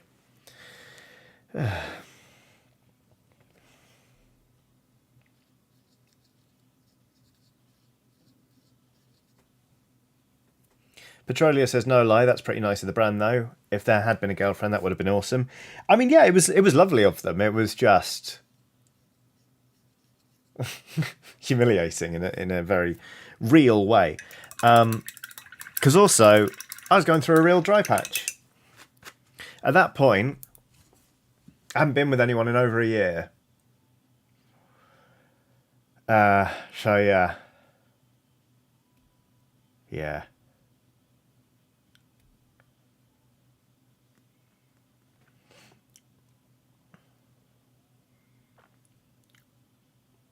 Varelvan says, I just feel that I want to hug and protect 19-year-old Johnny. I was learning a lot. I'll put it that way. I was learning at a rapid pace in that job. And it's, you know, it paid off. I'm still doing, well, not that, but things many, many years on. So that's great. Fucking Kislev Flash. This fucking paint. I mean, fucking Citadel bottles in general. But look at this shit. It doesn't close properly and then it clogs up. And this is the one Citadel paint I kind of insist on rebuying because the Vallejo equivalent shade just isn't a good colour match. Will that close a bit better now? A little bit.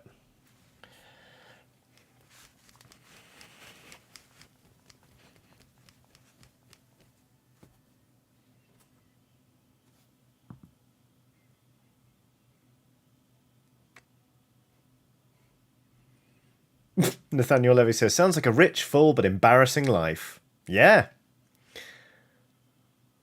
I'm sorry, everyone who's rolling their eyes at the idea that a year was a dry patch. It was a dry patch for me at that age. It was. I'm not trying to big myself up here or anything, but like...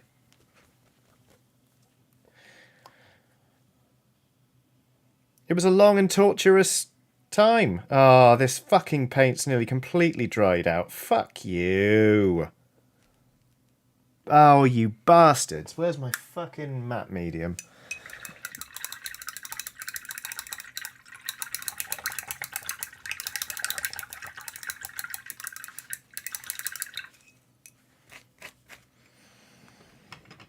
Okay, babes, do you remember the weird little thing that we debated about so much last Monday?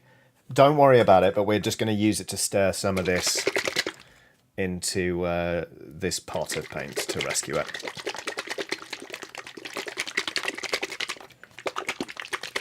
Nathan says, GW paint pots can get in the bin. Yes, they can!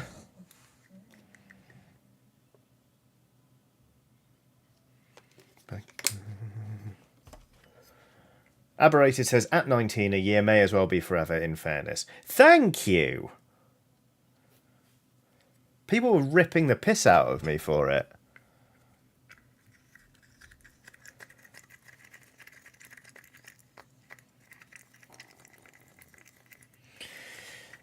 So, if you're wondering what I'm doing, this is some matte medium, which is a general-purpose fluid medium that adds translucency and reduces glass level.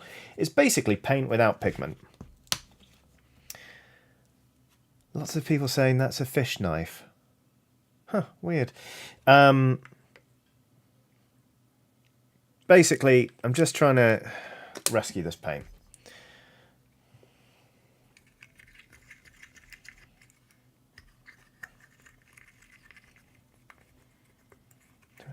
Fucking radio off. Okay. Monk says, get your little scraper tool in the rim of the lid and get that dried crap out. That's what's stopping it from closing, my friend. Indeed. I'm going to get right on that. Okay, I think... Christ. That's sort of... We can get by with that. Once we've done a bit more pot maintenance. Anonymous says, a fish knife? Fish don't have hands. What would they do with a knife? Exactly. Right.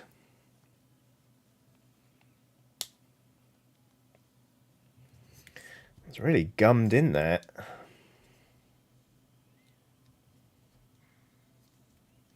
I dub the pot knife. Or possibly paint knife.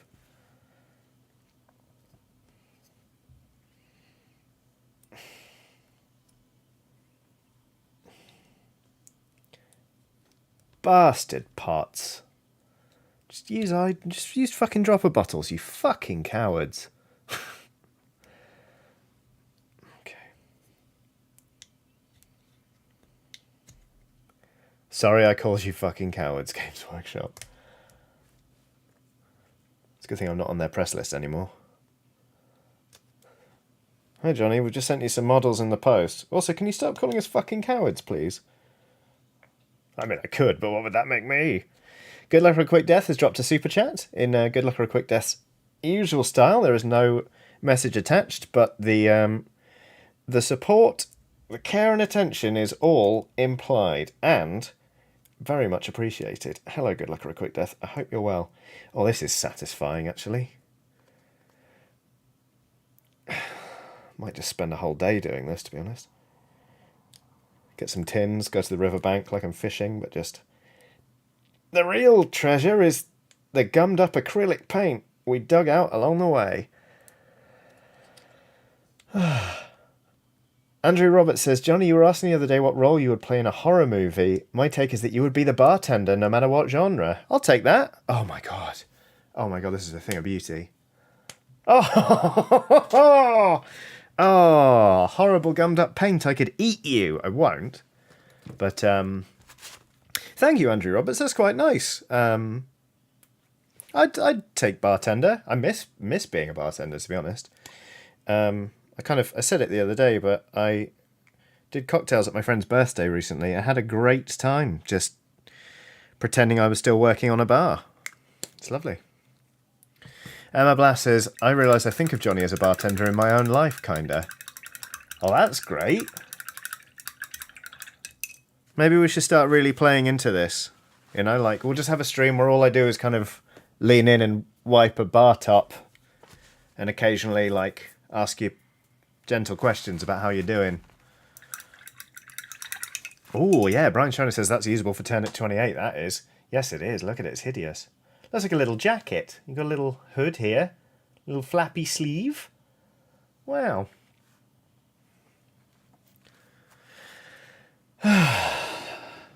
My friend Paul used to do, in lockdown, my friend Paul Flannery used to do a stream called The Mind Pub. Has anybody... Ah, Monk says, I was talking about you in the press list when I was up at Emmy Road the other day for Dan's birthday. John Ashton says hello. Yeah, I haven't got in touch. I suppose I should, but also, I'm all right with just bimbling around painting a bit or whatever at the minute. But maybe I'll get in touch again. Well, it's fine. It's just layering. It's just layering before the shade, Johnny. Don't worry about it. Yeah, did anyone watch The Mind Pub when it was on? It was basically come on. It would be him sort of streaming away, but he would be like, welcome to The Mind Pub, and it had a lovely theme that was like, it's the Mind Pub, it's the pub in your mind, it's the pub of the future. And at first he'd be like, hello, welcome to The Mind Pub. What's everybody drinking? And then like everyone would say what they're drinking. And then he'd be like, okay, great. And then sort of play a couple of games and then have a bit of a chat. It was a lovely feel-good stream, to be honest. Well, I'm not painting this face well at all. But, so I'm loath to be like Johnny Chiodini's doing pub streams because that's, something a dear friend of mine has already done. But, Cheerful Spider has done a super chat saying, your biggest, fruitiest, tiny, umbrella-iest rum drink, please. I think I can make that happen. Crafty Magpie says, the perpetual vision of Johnny leaning against a bar, polishing a pint glass and dispensing their sage advice. Not even kidding. I would love to retire, like, from doing whatever this is and run a pub. I'd bloody love it. Like, if I bought a pub, I mean, obviously it will never happen, but I'd love it. I'd call it the Yard Arm. I daydream about it quite a lot, actually. I saw somebody ask what... EA122 says, what's Johnny's signature drink as a bartender? I'm going for a Keo Martini. Yeah, I mix an alright martini. One of my favourite cocktails is the Martinez, which is basically treating it's a martini. No, it's not really a martini. It's more like a Manhattan, but with gin. They're very, very good. Rob C says, I have arrived. How's the Angry Nuns coming? Going pretty well, actually. I was kind of dreading continuing with these a little bit, but these ones are going to be ready to shade in a little bit, which is great. Which means we've got 5 more that I haven't even started on. And I won't be able to finish them all before the end of the stream, I'm pretty certain. But I'll be able to put a good dent in them, which is great.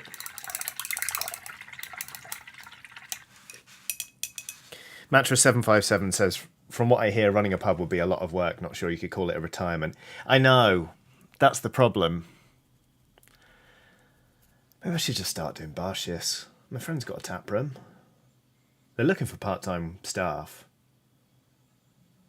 It would be disastrous in terms of my energy levels, is the only problem.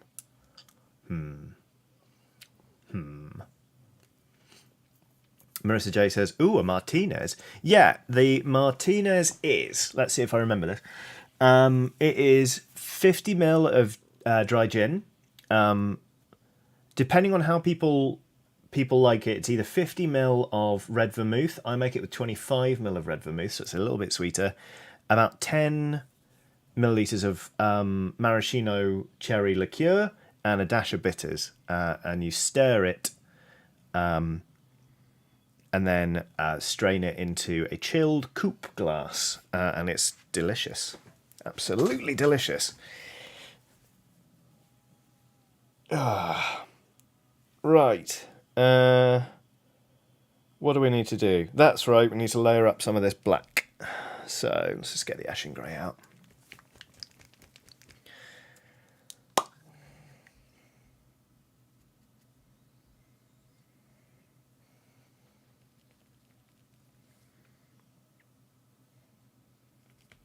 Okay, here we go.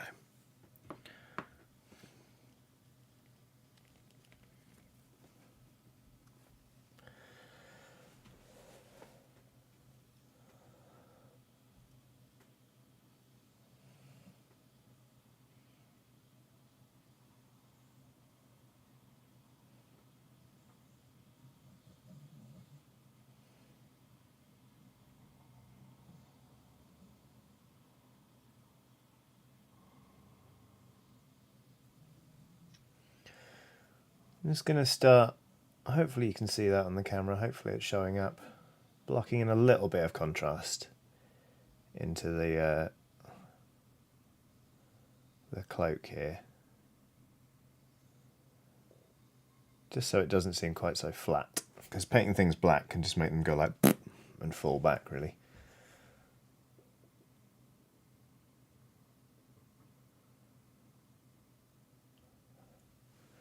Crafty Magpie says, new Patreon tier, Johnny's retirement West Country pub tier.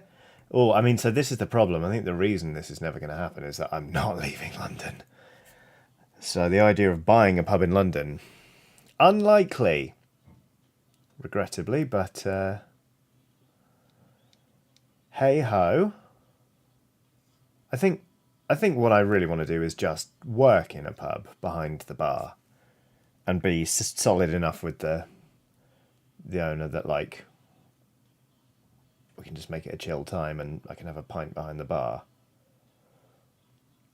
I don't have to own it. Like, I do not dream of do not dream of being a literal landlord.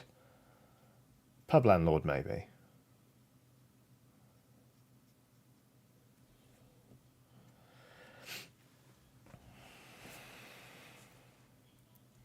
Andrew Roberts says, I like the idea of a Johnny Chiodini pub called Chiodrinky.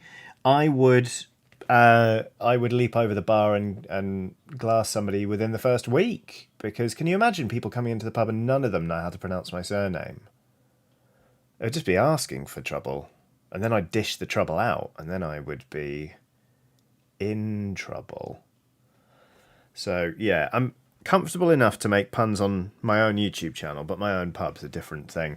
Megan M has done a super sticker. This is basically right. You remember we talked about there being a lemon that's got arms and legs. It turns out it's also got a lot of sass, because what it's kind of doing is standing there quite unassumingly and then suddenly kicking out a leg and going like, hey, with like both thumbs out, which is quite jubilant and very nice. So thank you, Megan. I don't think I've seen that one before.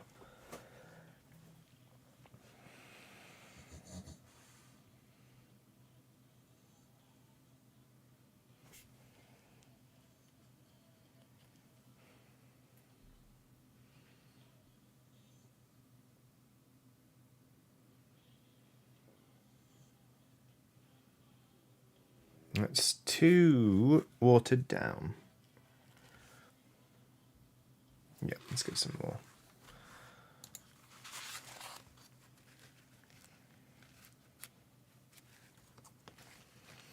Burrito has done a super chat saying, "Hi Johnny, how are you? Good to see you. Congrats on your new epic tattoo. Would you care to discuss a bit what that means to you? Take care." So thank you very much, Burrito. I see you saw it on Instagram. It doesn't mean anything to me at all. The artist drew it up and posted it on their page saying this is available, and I went, "Wow, that looks great." And I've been a client of this artist quite a few times, so we got on quite well. And he went, "Do you fancy it?" I sent him a message. I was like, "Can we do this massive on my back, please? I think that would look really good." And he went, "Yeah," and that's it.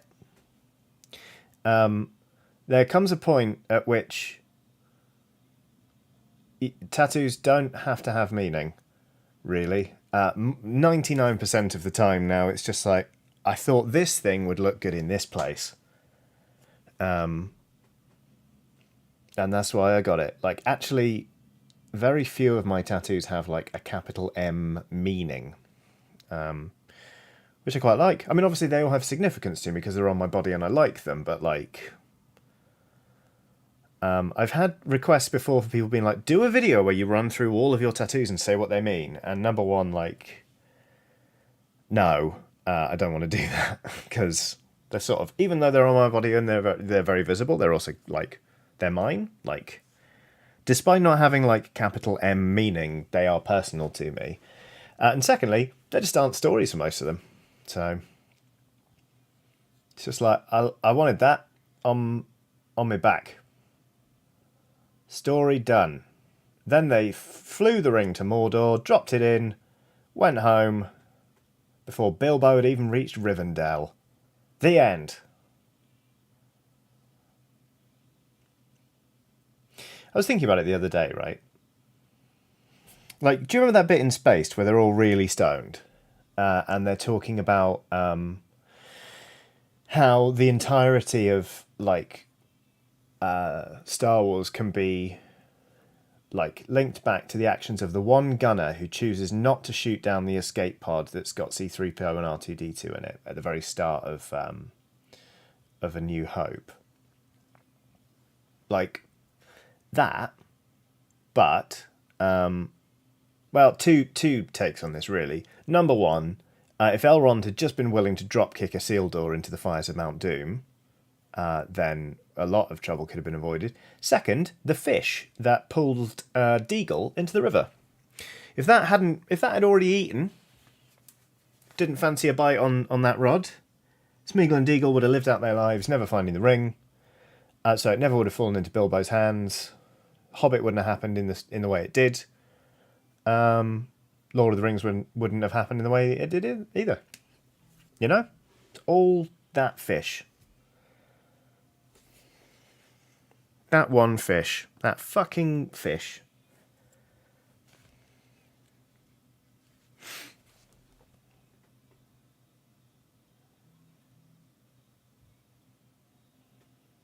A lot of people died thanks to that fish.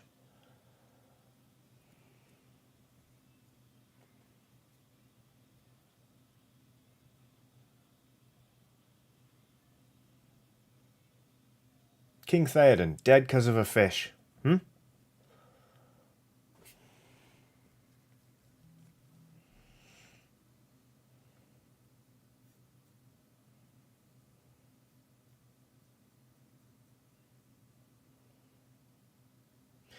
Right.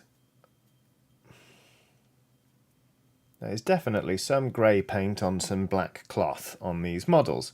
So, I think, because it's about that time, we should have ourselves a 5 to 7 minute break. So, oh, actually, no, I'm going to shade these models first, because it needs a little time to dry.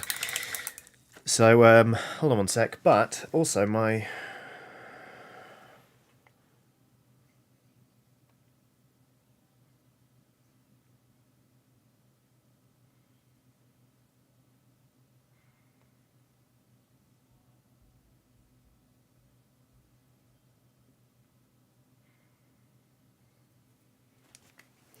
Right.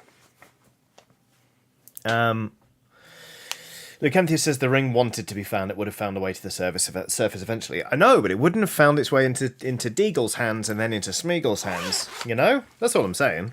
Obviously it wanted to be found. Right. Okay, so... brush change. We've changed to this Artmaster All Media Series 10 completely fucked shade brush that I like to use. It's a great tool.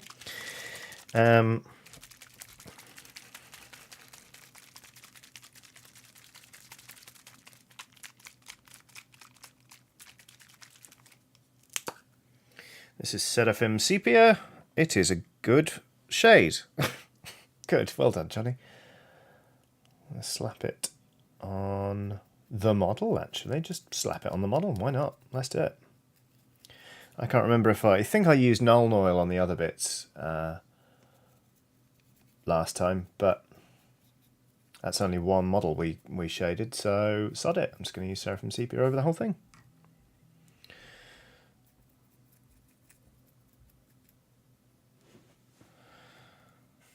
Infelixerall says, a fifth brush. I really must protest. I know, I'm really going overboard with the beauty vlogger brush changes, aren't I? They're just the tools I like to use, you know? Like, you should use whatever works for you, and don't let anyone tell you different. There's no wrong way to paint. Chris K has done a super sticker of... Right. You'll remember we talked about... Actually, you remember earlier on we talked about the lemon that had arms and legs and a cape. Despite it being well documented that capes are not a good idea for superheroes. Anyway, you'll remember that lemon. Well, it seems like there's not just one superhero in town. This is a super sticker of the pair that we mentioned earlier. With arms and legs and sports headband and all the usual accoutrement. Also wearing a cape and some red gloves and some red boots and flying, quite literally, through the air. Obviously, we're given to believe that this is the result of some sort of superpower. It could just be that the pair snuck its way into the basket of a trebuchet and was just thrown across a great distance and hasn't landed yet, or it is literally a super-powered pair, you know? I feel like scholars are going to be arguing which it is for the rest of time, frankly. So that'll be nice. Bit of, spirited debate, we'll call it.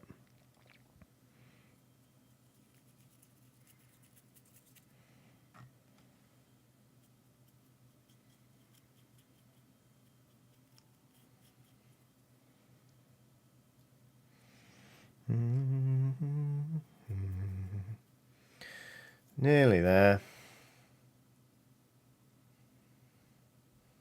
Nathan says, right, heading off to concentrate on RPG planning for Soulbound. Later, Skellies. Take care, Nathan. Please make something horrible happen to a Stormcast for me. Or have an Endrin Rigger do something really cool. Thank you. I'll catch you very soon, I'm sure.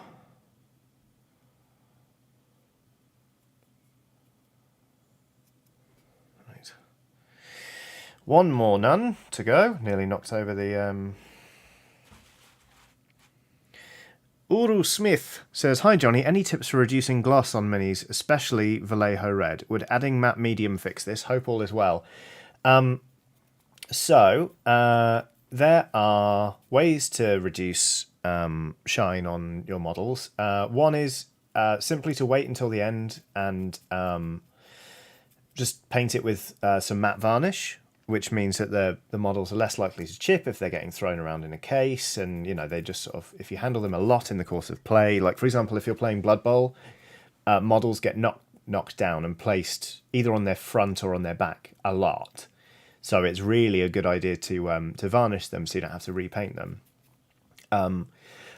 or if you are just looking to reduce the kind of the glossiness of it, matte medium will help. Like for example, here it is. Games Workshop sells Larmian medium, which is, again, it's pretty much the same as matte medium, but like this is a lot thicker. It's paint without pigment. So if you paint it on, it will strip the shine away from those models. Actually, if you go back to last week's painting stream, at some point I had some turnip models that had gone really glossy after I shaded them, and I washed them in Larmium medium, and you'll see that it strips the gloss right out, which is really, really useful. Anyway, for now, we're going to let these sisters just... Oh, no, that's... Oh, dear. Your arm's coming off. Sister? Oh, your hand's come off. Yeah. Great. Fuck you, Tamiya Cement. Well, I'll let that dry separately. One of the nuns does now need some triage, but that's fine. We'll deal with that when we get back. But yeah, these nuns are going to dry for a little bit. I do actually like the way they look all as a unit now they're all together, which is great because I'm halfway through this kill team. So, 5 to 7 minute break. Basically, do you need a drink of water? Are you hungry? Are you too warm? Are you too cold? Is there anything you can do to make yourself more comfortable and thus enhance your enjoyment of the next 2 hours? If so, go and do it. I, for one, am going to grab a drink of water. I'm going to probably put some moisturiser on my back. Bit of fun. Go to the toilet. You know, just 5 to 7 minute break things. So yeah, I'll be back in 5 to 7 minutes. If you aren't going anywhere, you can listen to some smooth jazz and look at a picture of my dog, if that's your bag. So yeah, I'll catch you in a little bit. See you then.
Hello everybody, welcome back to this live stream here on youtube.com/Johnny Chiodini. That's me.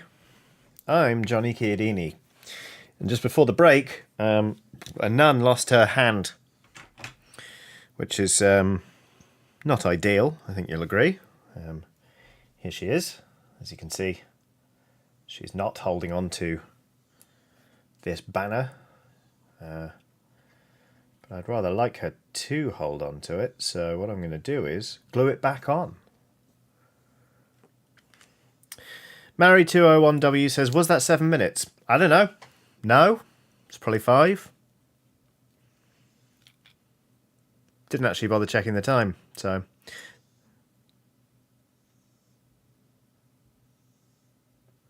Until I get that sweet Tag Heuer, or whatever they're called, sponsorship, like the Formula 1, all of my timings are going to be guesswork.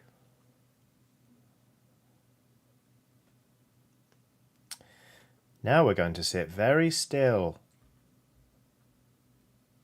because my superglue activator is not within arm's reach.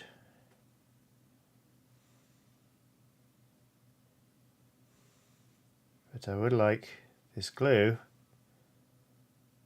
to go off so that the hand stays on.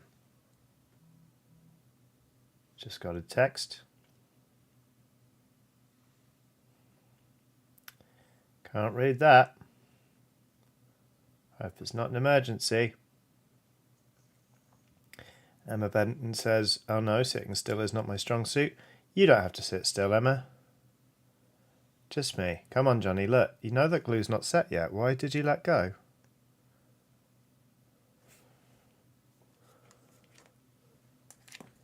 Come on, buddy. Look, now you've got a whole... Yeah, look, you just... It was so close, mate. Now look at you. You're a damned fool. Zega Jones... God damn it. Zega Jones says, don't laugh, Johnny. Don't think about Tom Jones. I'm not thinking about Tom Jones. Who's thinking about... You're thinking about Tom Jones. Stop thinking about Tom Jones. Blah, blah, blah, blah. Blah, blah, blah, blah, blah, blah, blah. Not unusual to be loved. Blah, blah, blah, blah. I can do it without laughing now. You have no power over me. You have no power here, Saruman. Wait, no, the other one. Whatever.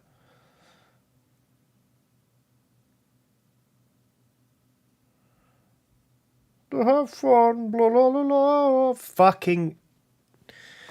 Learn some patience, Chiodini. Come on. Can you tell that I'm quite tired and that I've spent a lot of today in a thunderously bad mood? Because it turns out patience today is not my strong suit. Now just hold that, Johnny.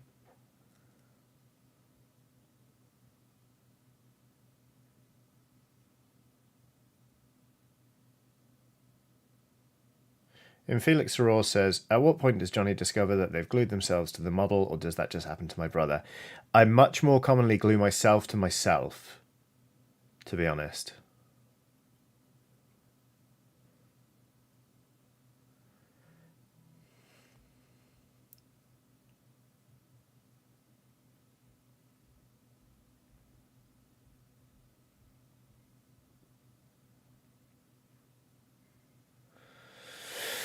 Well, that looks like a spider has just spun a web over that nun's hand, but hey-ho.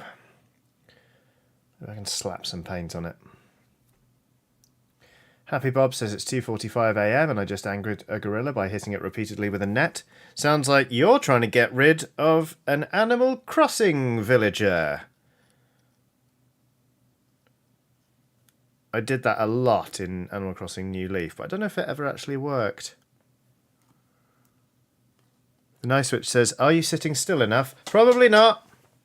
But I've put the nun down now. Not in a I've killed a nun way.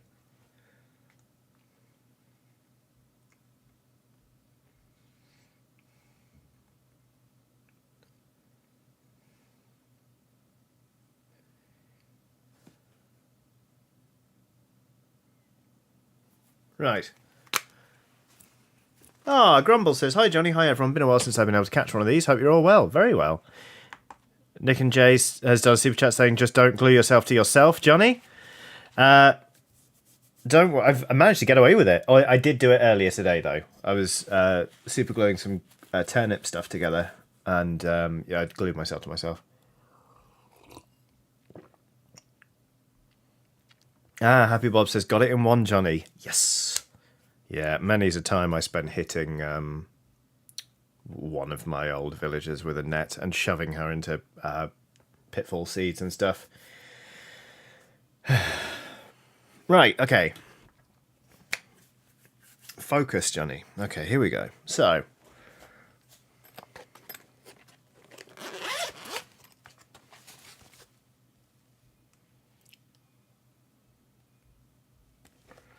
okay, babes. So, real quick change this one. We're getting rid of our shade brush. And I'm just going to drop that. And then we're just going straight back to the 3/0 Rosemarine Kolinsky Sable Series 33 brush, which we use for fine details. You'll be pretty familiar with this brush now if you've been following my streams before.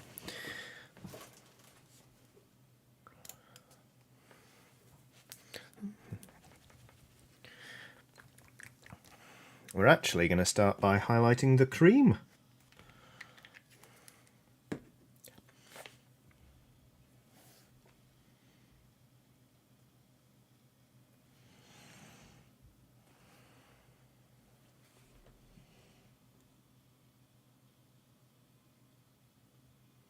Just picking out some of the details.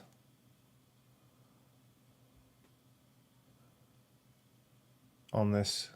It's like a mace, but it's also a sensor, which is quite interesting. Haven't painted the smoke yet, but I'll do something with it. Oops.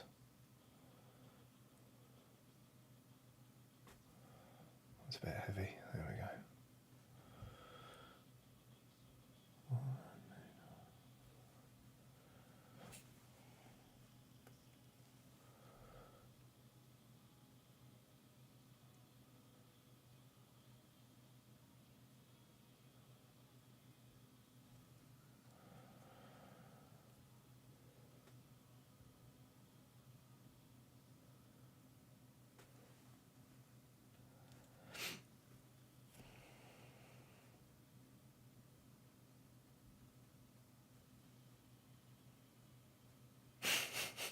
The nice switch says, "Sometimes I think about buying a bottle of PVA glue purely to put on my hands, let dry, then peel off."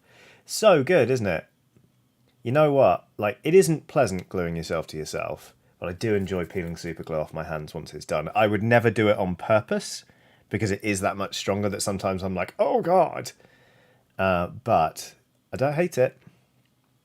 In the same way that, like, I would never purposefully do it, but I really enjoy the sensation of having a burned tongue. I know we've talked about this before and people quite rightly said it's weird.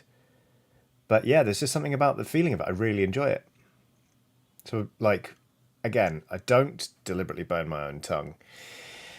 But every time I do, I'm like, for like hours afterwards.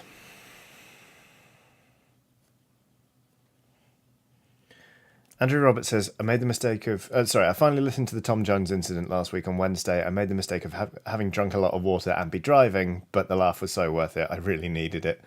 Thank you, Johnny. Oh, you're welcome. It kind of just happened to me. It's not really anything I was a part of, the whole Tom Jones incident. Like, it moved through me, really. Right.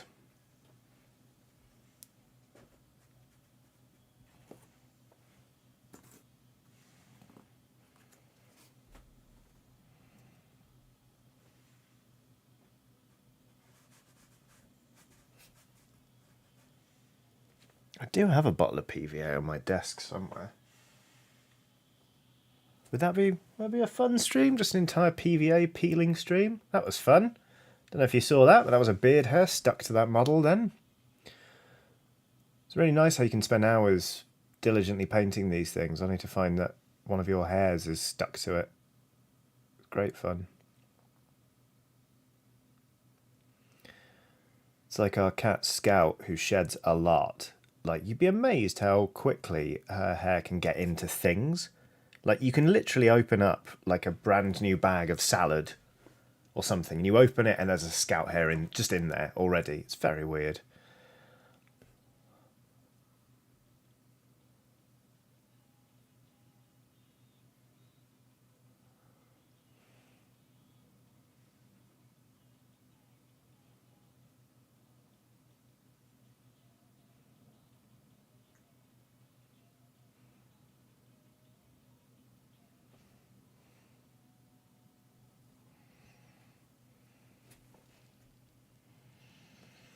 Cream, cream, cream, cream.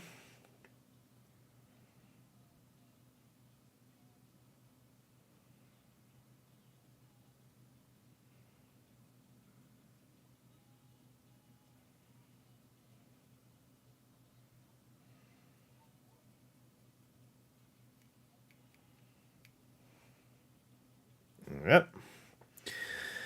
2 down, 2 to go. Happy Bob says, to be honest, I'd watch a glue peeling stream. You're one of my favourite people, and having you on even in the background is immensely helpful at the moment. Well, give me a minute and I'll... Ah, there's the PVA.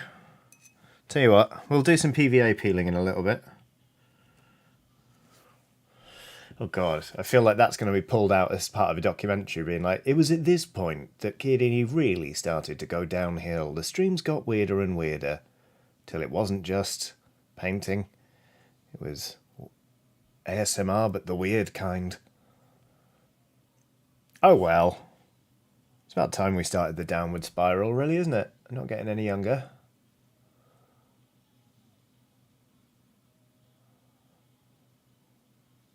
I've got to go completely off the rails before I can recover and then start working at a pub and not really talking about my career.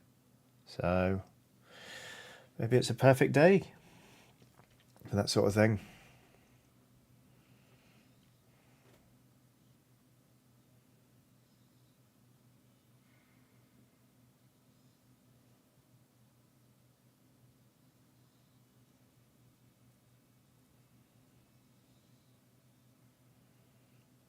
Cream, cream, cream, cream, whenever I want to, all I have to do is cream.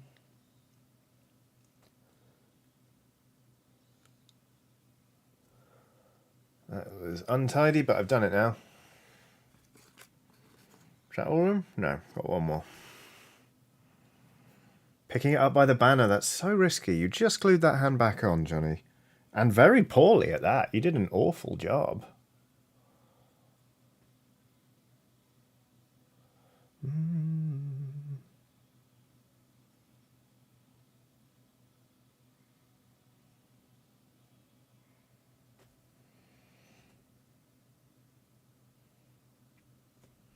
Oops.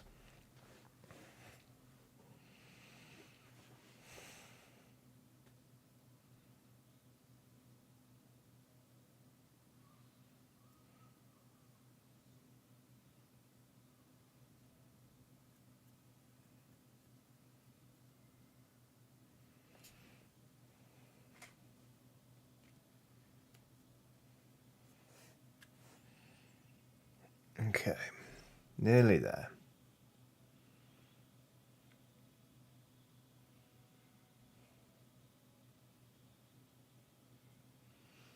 God, I've not deliberately put PVA on my hands and then peeled it off in years. This should be fun.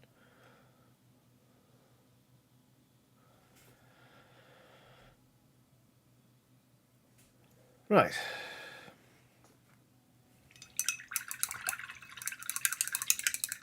John Freeman has, well, not the account John Freeman has written, John's wife here, can you give my wonderful hubby John a shout out for his birthday, please? John Freeman, happy birthday. You, according to your wife, are a wonderful hubby. Thank you for being that way. Happy birthday. I hope you have a wonderful day.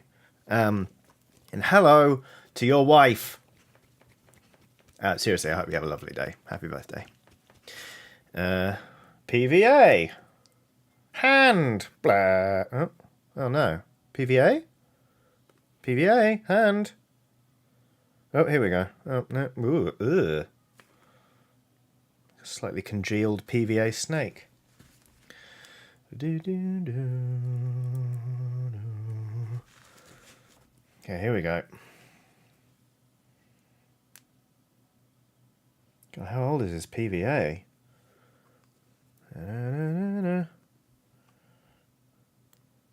Don't get this on a beauty vloggers channel, do you? God, this PVA is past its best, I think. Could be worse.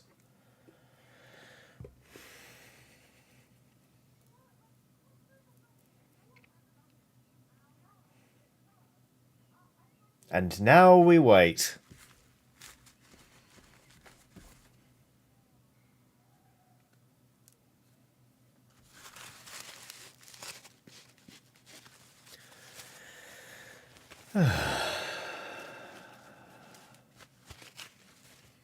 Grumble says, Johnny, that's a weird choice of moisturiser. You should see what I glue things down with. Wait, no.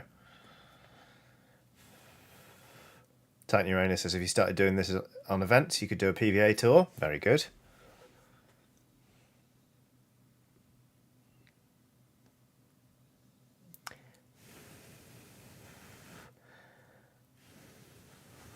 Right, I will carry on painting while I wait for this to dry, but... The Nice Witch says, now this is the life. Right? Quite exciting, really. Like I said, I've literally not done this in years. Okay.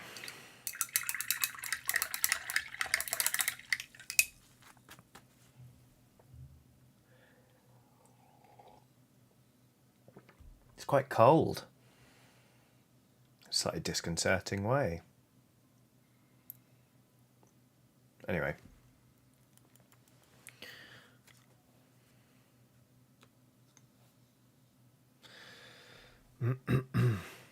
As actual John again. Thank you very much, wonderful wifey, Johnny and lovely skeleton pals. Oh, that's lovely. Happy birthday again, John. I hope you're having a lovely, lovely day.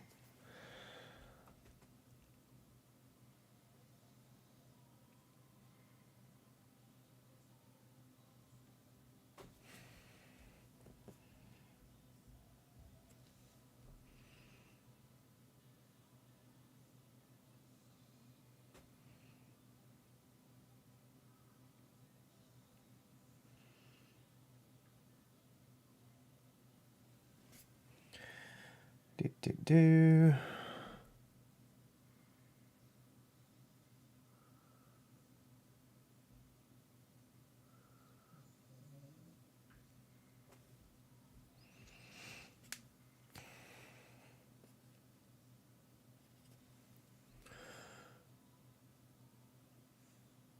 Highlighting a nun's boob.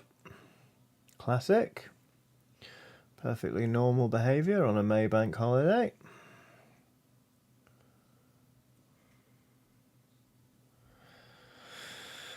Yeah, the shoulder pads haven't come out very well. Oh well.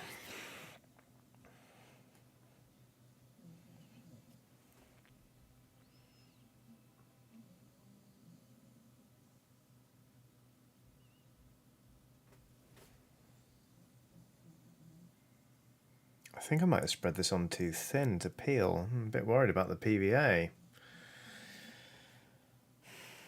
Fingers crossed.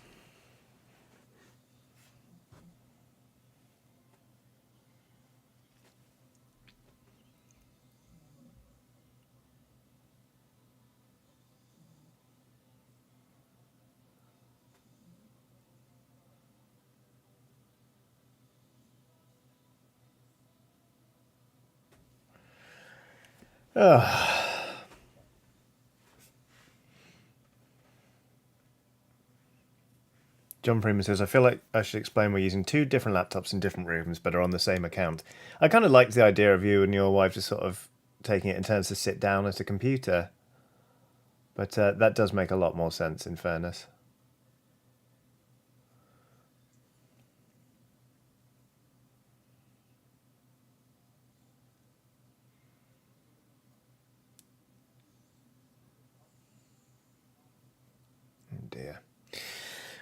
It doesn't look great, but oh well.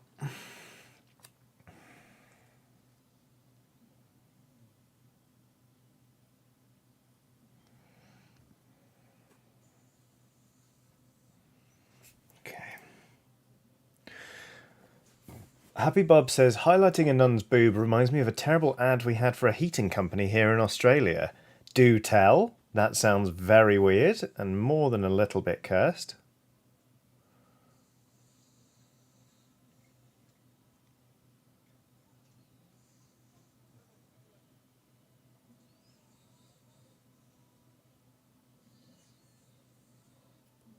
Damn it. There we go.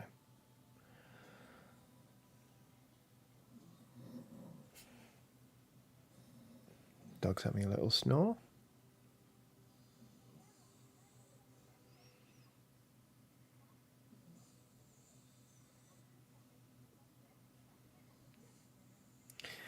I shouldn't have done it on my the back of my hand. I don't think it's going to peel. Gutting. God. You don't realise how far you are away from being a child until you realise you've forgotten how to do PVA peeling properly. You know? How could I lose that vital skill?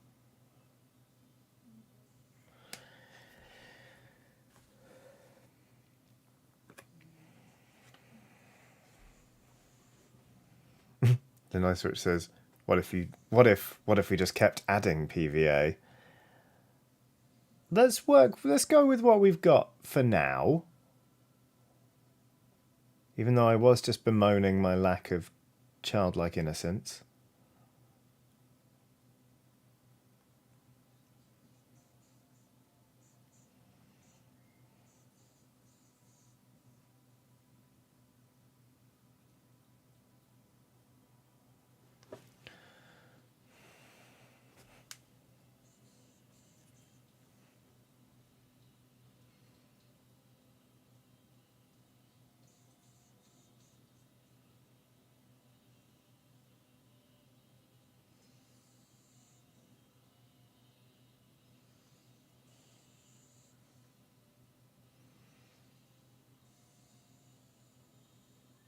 Sorry, I'm having to concentrate on stupid details.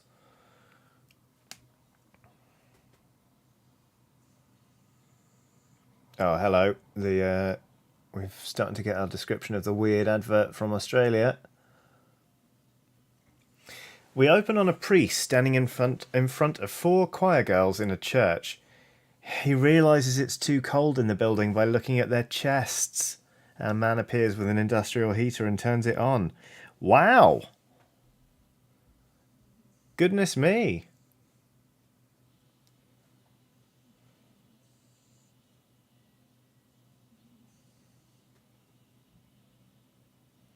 Meanwhile, Keep Calm and Reload says, in Denmark, they had an ad for natural gas that said it was the second cheapest way to keep warm. The cheapest was the cartoon rabbits having sex on screen. Wow. What's up with heating companies? Why are they all so horny? Calm down. Ironically, you all need a good cold shower from the sounds of things. That's a lot. Happy Bob says the priest once again looks down at the chests of the girls and smiles a very creepy smile as it is apparently no longer too cold. Wow. Okay, so the PVA has dried. All is well. Here we go.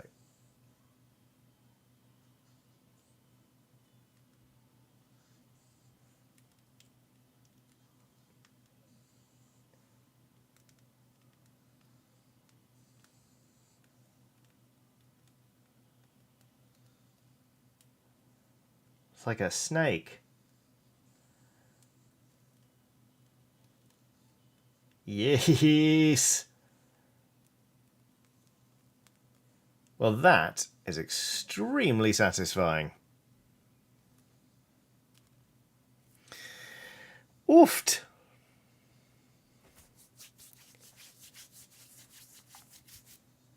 Lovely, lovely bit of business. That was well worth the wait. And here I thought it wasn't gonna work at all. Oofed. Well, we'll do that again sometime.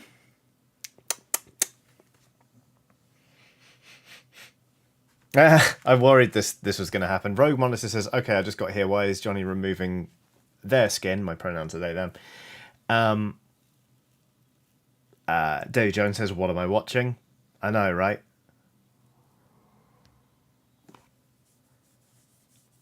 Yes, I'm glad that the tattoo didn't come off in the process there.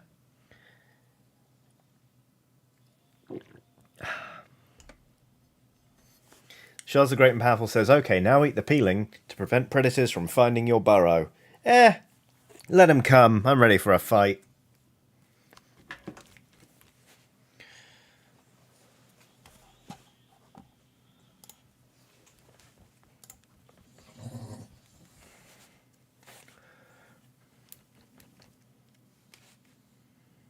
Grumble says, never seen a streamer molting before. Tisk.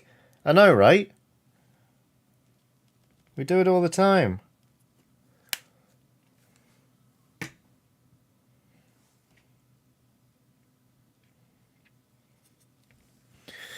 Right.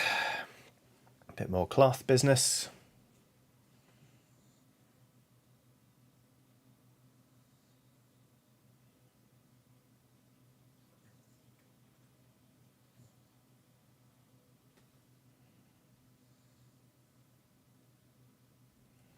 You know what? We need some cream in there. Cream, cream, cream, cream.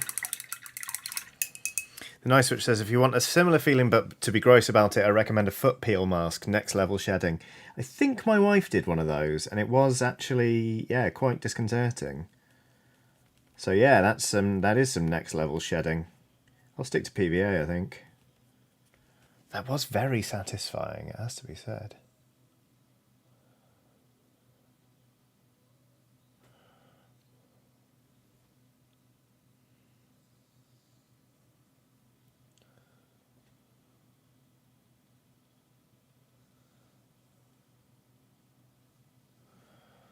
Oops, sorry, I was painting off camera again.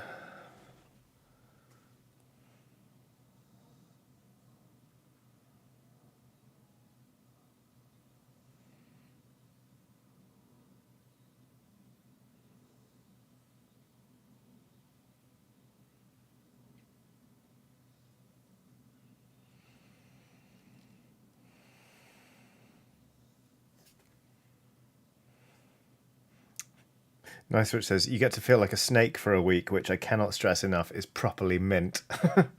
The thing is, right, my feet are blessedly quite calloused at the minute, which is good because I'm always wearing boots and I walk the dog a lot.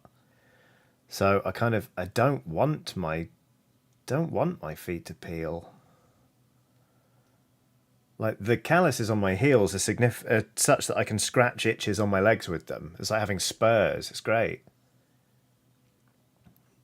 Nothing compared to how calloused my feet were when I was doing karate like 5 hours a week. I could run across gravel then and it wouldn't hurt, which was great. You know, when I needed to go fast across gravel. But yeah.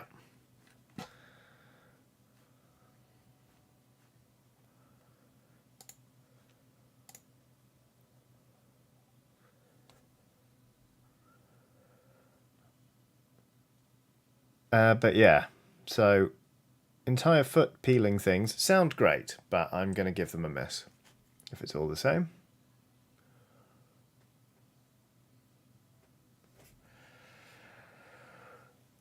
There's another nun.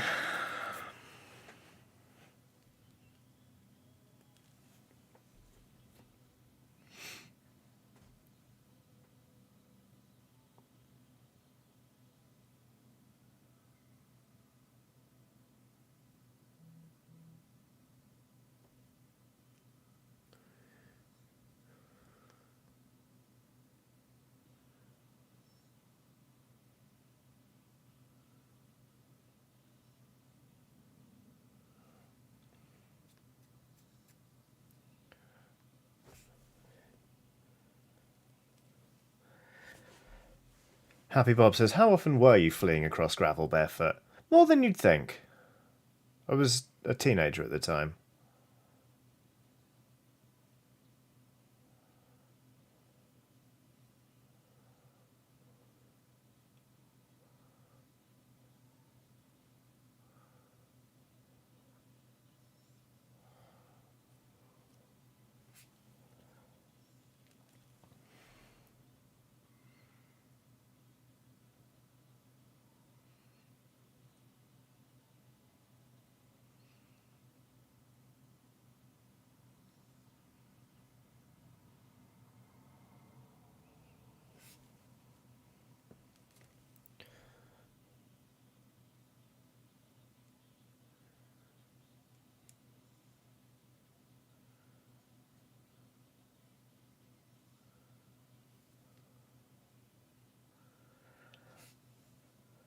Emma Benton says, once again, I worry about you all. Fair.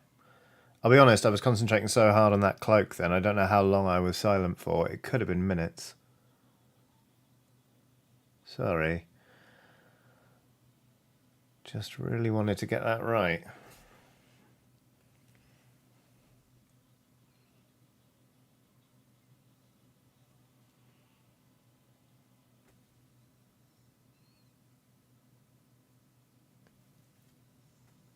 Oh, and I was painting off screen again.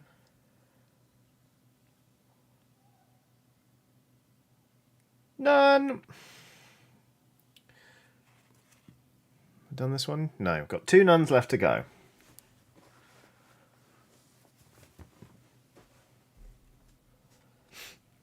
James What Game says, hello, I'm sure some people have already mentioned, but my lovely Skeleton Pal t-shirt arrived last week and is already in circulation as one of my favourite shirts. Hooray!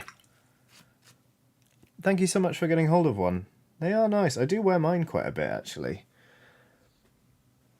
Because I like the design. Katrin Blackwater is the artist and just did a phenomenal job, basically.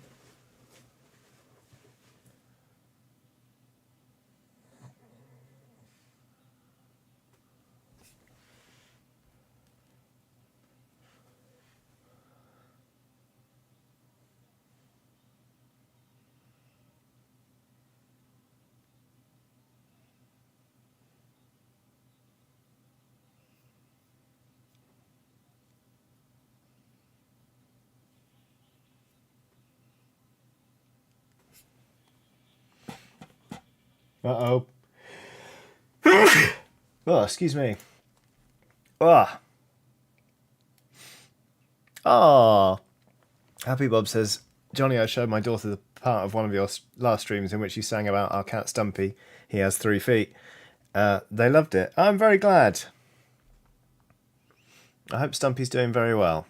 Sorry, Stumpy, he has 3 feet, is doing very well.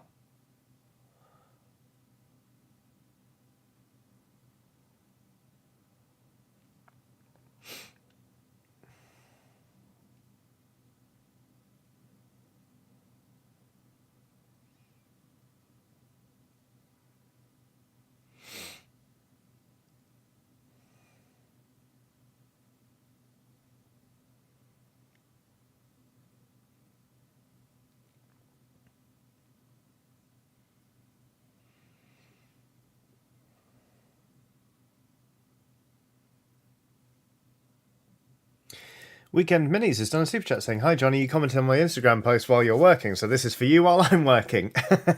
Thank you, Weekend Minis. Yeah, I saw it on during the break. Saw your nice reel and your fine facial hair, if I may be so bold. Hopefully you'll get some time into paint very, very soon. There we go. All right.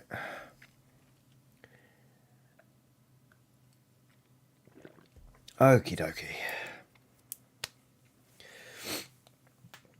The Nice Witch says, alright, legends, time for me to scarper. Lots of love to you all. Take care. Thank you so much for being in chat. The Nice Witch streams on Twitch. It's twitch.tv/The Nice Witch. THEE, Nice Witch. Go, follow, subscribe. Watch some genuinely delightful chaos. and more Final Fantasy than you're ever likely to see on this channel. So, if you're hankering for some of that, go there, because I'm going to keep you waiting for a long old time before I go anywhere near Final Fantasy. It's just not my bag. So there we go.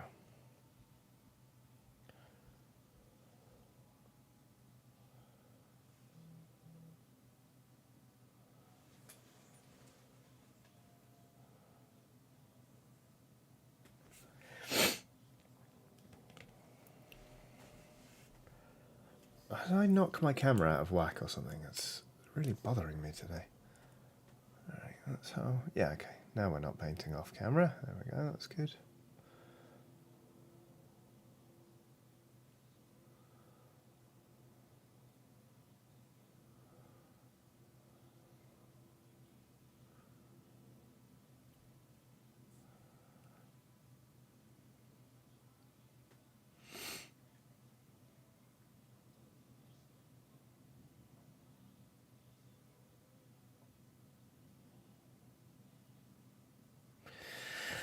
Nuns, nuns, nuns. How many nuns?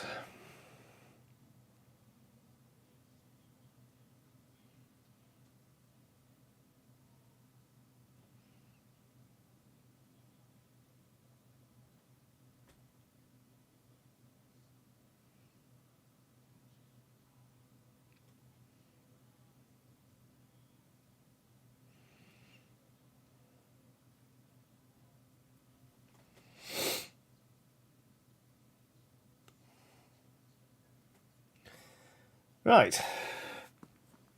I'm now officially halfway through this kill team, because we've got 5 nuns here that I'm going to call finished. And we've got 5 that I haven't even started.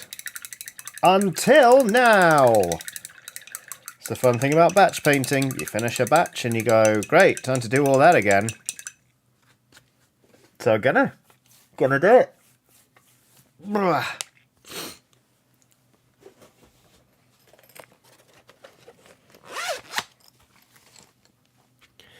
Treeman says, I'm not late. I meant to show up at this time. Precisely when you mean to. That being said, did I miss anything good? More butt chat. It's a lot of butt chat. Some cannibalism chat. But it's going to be a cannibalism chat heavy week. Spoilers. Thursday's game is Ravenous Devils, I think it's called. And I can't wait to play it. But anyway... Hi everyone, we're going to switch to this Rock Ninja brush. Oh look, you can see what size it is. It's a size 4. Oh. It keeps an alright tip given this brush is actually a few years old now. And I use it a lot for base, just base layers, because it's swift and good. So that's what I'll be doing. I'm going to be painting 5 more nuns, including the nun with the weird egg hat, which is very exciting for those of you who like nuns wearing egg hats. Maybe less exciting for the rest of you, but here we go. Silent Cobb has done a super sticker of not 1, not 2, but 3 hippos, just kind of like popping up from the water in sequence. And then they kind of all just disappear again. And then... yeah, like there's one pops up, and then one further back pops up, and then one way back here pops up. It's quite aesthetically pleasing, actually. They've all got a pleasing gradient on them. So thank you very much for that. That is very, very kind of you.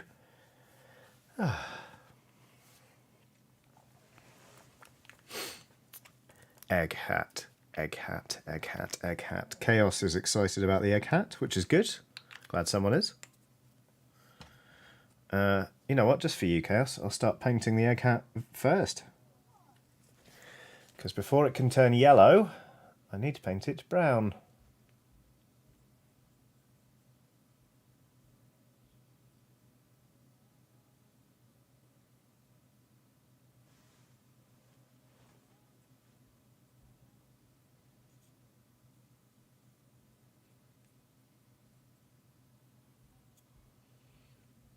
There we go, nice brown egg hat.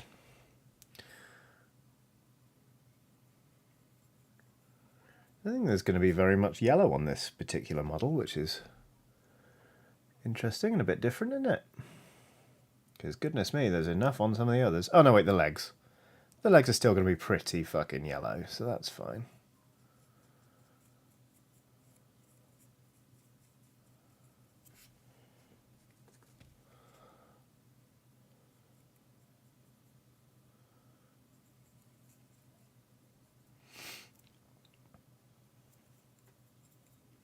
I am impressed by the sculpts on these models, like the way the legs interact with the cape, and this one in particular is good fun. Anonymous says, is that Mini an executioner? Very good, my lord. Very good, your grace. May as well be. It's the leader of this kill team. And what is a kill team there to do other than kill? Well, depends on the mission, obviously, but broadly speaking, yeah, she's ordering for people to get knocked off, all right.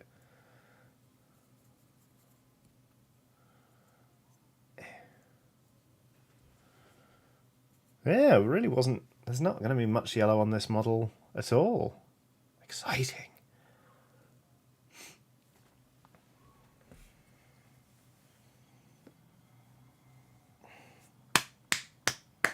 Anonymous adds, or is it just an executive officer? Very good.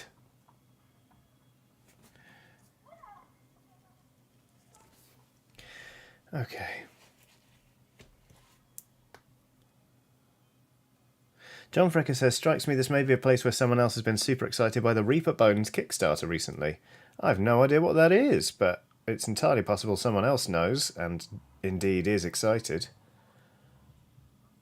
Time shall tell.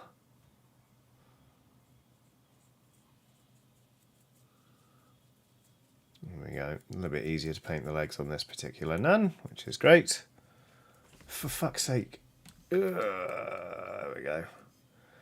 Is my desk clean? No, it isn't. Do I care? No, I don't. Just nipping that conversation in the bud before we have it.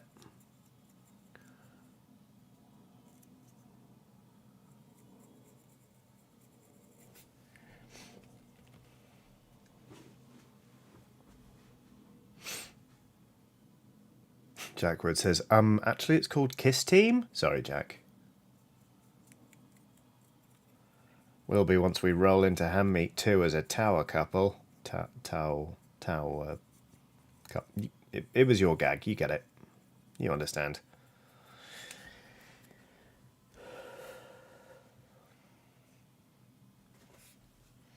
Shaky Foundation says, is the cloak going to be painted white because that would really complete the egg look? Unfortunately not. No. It's going to be painted black. Can you get black eggs? Doubtful. You can get very brown ones. Could just be a very brown egg. That sounds like poo, doesn't it?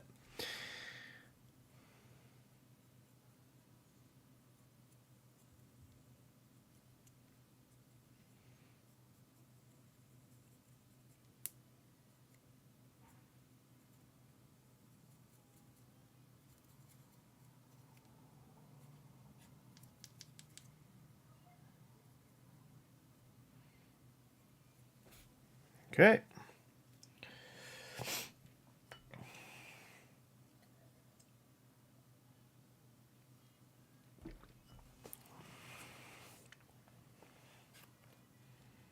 Beep, beep, here comes the massive lad and 10 Pathfinders. Damn right.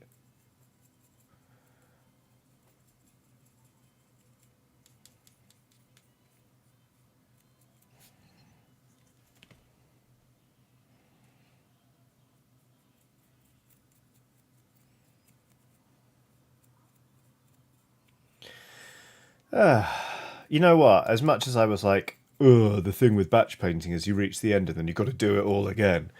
It's quite refreshing to go from being like, don't fuck up this bit of the model, to being like, slap, slap, slappity slap, get the paint on the shoulders.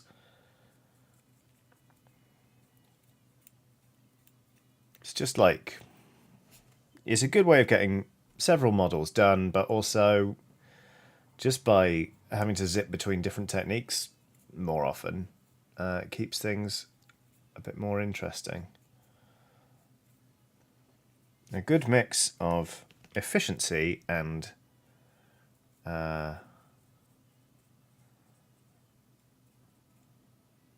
not making it boring-y. Never find a motherfucker like me. Okay.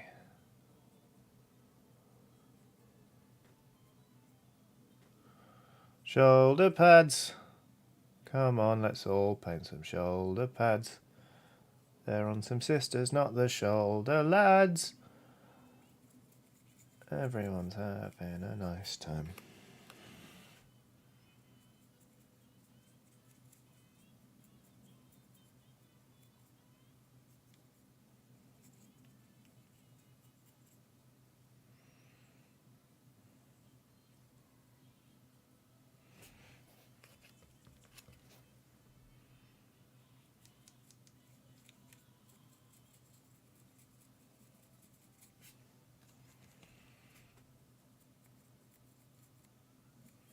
If I were really smart, I'd also be doing all of their leather details in the same brown as I went, but I didn't think of that until just now, so oh well.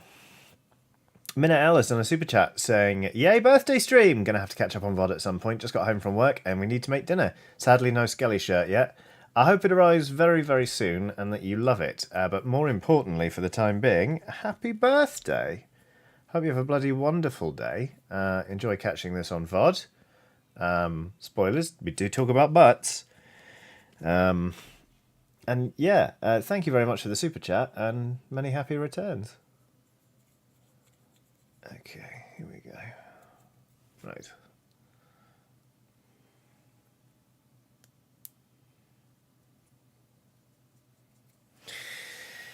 I wish they still did like Mornfang brown spray, actually. Spraying this whole kill team brown would have made it a lot quicker. But oh well.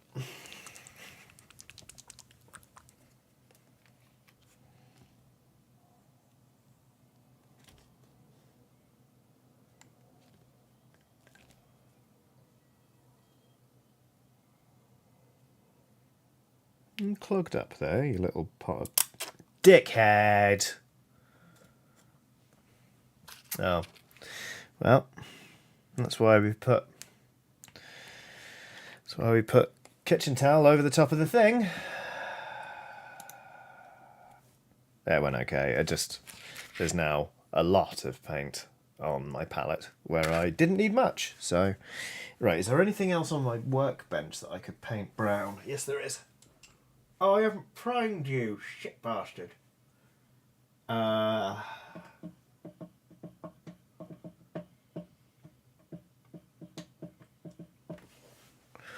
Do I have any other models that need to be painted brown specifically? Not really. But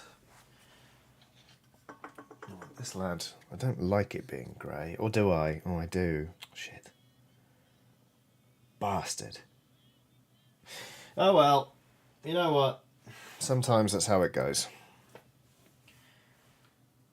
There's a lot more paint on my palette than there needs to be because the paint bottle clogged and then it went. Christopher Needham says Little Pot of Dickhead was my nickname in school. In high school. Kids can be so cruel. They really can.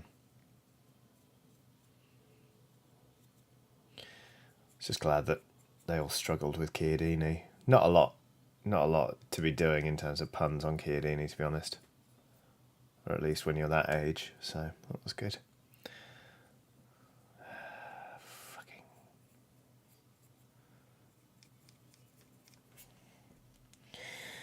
Oh, that was so much paint. Oh well.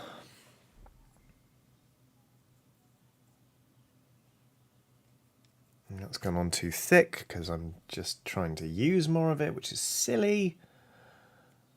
Just chill out, Johnny. It's alright. There will be more paint. At least you didn't knock over an entire pot of shade. Knock on wood.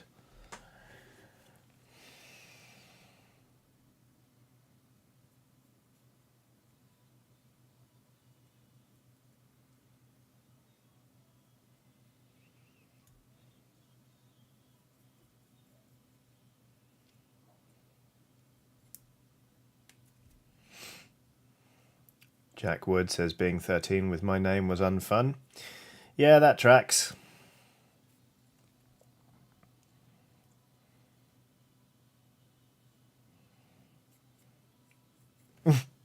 Simply Dave says, why did please call me dickhead? Little pot of dickhead was my father's name come to mind. I don't know, but I'm glad you typed it out, because that's a delight.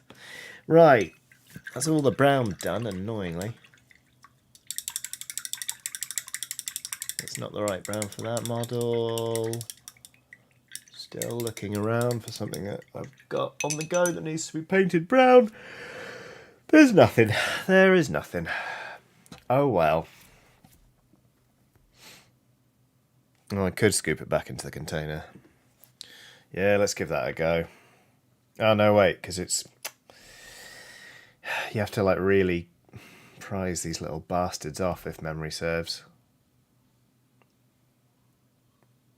You know what, I'm just gonna accept that I'm using a lot of beastly brown today. I'm even gonna dab some of that up. There we go. That's filthy, isn't it? That looks absolutely horrible. Good.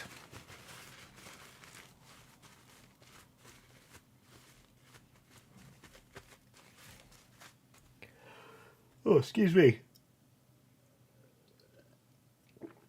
All right, Johnny, we've got an hour to go. Let's crack on.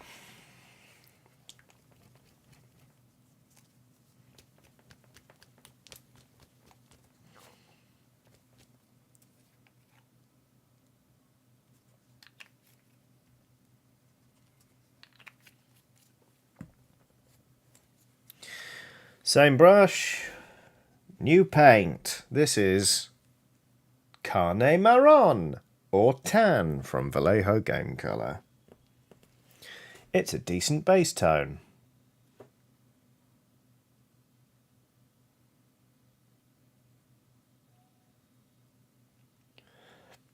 For if you're painting Caucasians.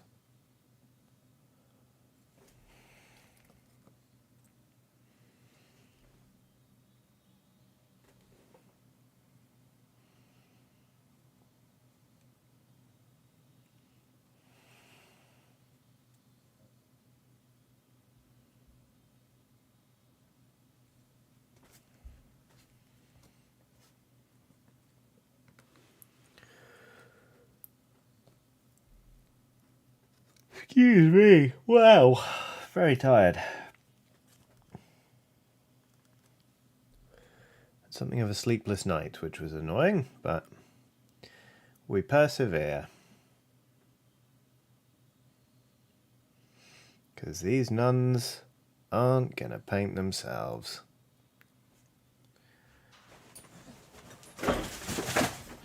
Wings of Eternia says, how goes the Italian, Johnny? Not great. I haven't done it in ages. I really need to get back to it, but I haven't found the motivation yet. The dog is honking like a goose. That's good. Unless you're afraid of geese. In which case, obviously, it's terrifying. Okay.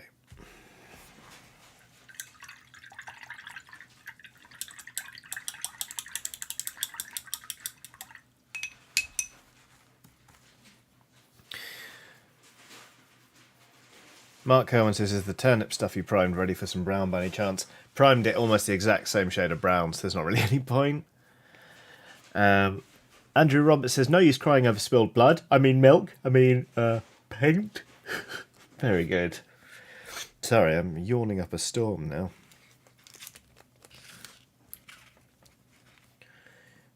But at least I'm not operating heavy machinery.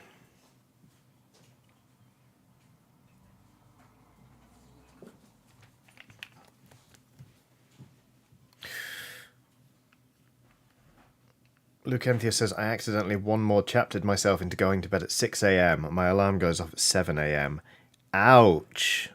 That's rough.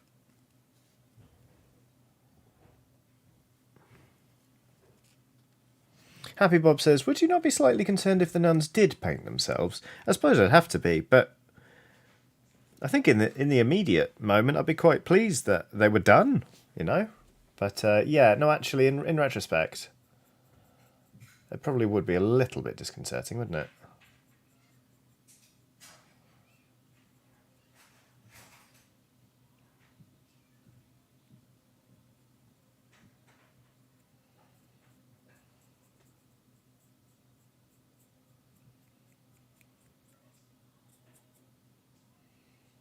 I'm very, very glad Vallejo Matte Black exists, because Citadel's Abaddon Black is not, in my opinion, a good paint.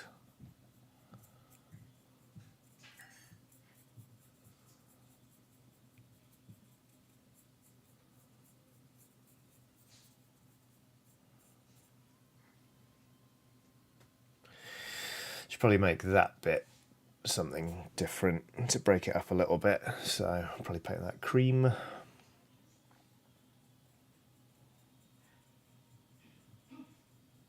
Once I get round to doing that base colour.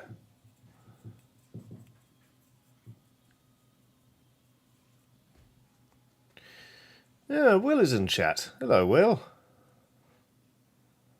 What's up, nerds? I'm here for the chaotic last hour. I just watched all the Northmen, and after a Beltane festival, I thought it was all very normal. Also, I got 10 hours sleep last night to make up for the literally none I got the night before. That sounds like a delight, Will. Hello, hello. Welcome to the chaotic last hour. The previous hours were not without their own bit of chaos in them, to be honest. But it was kind of standard fare, you know, butts, cannibalism, Lord of the Rings. This ain't your first rodeo. You know what to expect.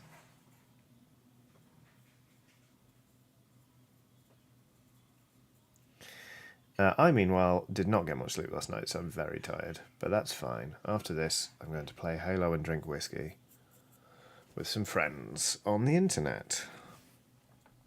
And I was thinking, I meant to order some Chinese takeaway all weekend, and I didn't. And normally my favourite Chinese takeaway is closed on a Monday, but because it's a bank holiday, they are open today. So I think I might treat myself and get in some delicious Chinese food.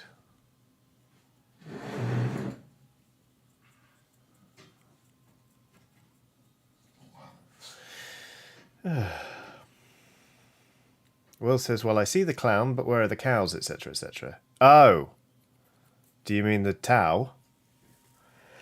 They're in a different room, I think.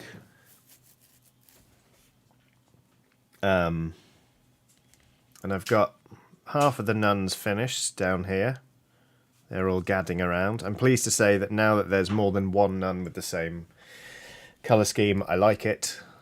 I'm not afraid anymore when it comes to layering up black cloth, which is nice. That was kind of one of the things I wanted to do with this colour scheme, is develop some level of comfort with it. So now I'm just trying to sort of smash out as much of the base layers on this lot as possible in the next hour, so that I don't have to spend too much longer painting this lot, because I'm kind of keen to be done with them. I've got other things to paint. I was thinking about it today, how like it's lovely that I get to paint every week, and I really enjoy doing these streams, and like it's kind of a dream that I've managed to turn one of my favourite soothing hobbies into like a chilled online thing that people vibe with. But also the very nature of the thing does mean that I by definition can never conquer my to paint pile, because I always need something that I'm painting, which is vaguely terrifying. I sort of, not for the first time recently, had a thought that like maybe I need to shift some models to make space, because I've got a lot of stuff that I haven't really played with in a while that I'm not painting again.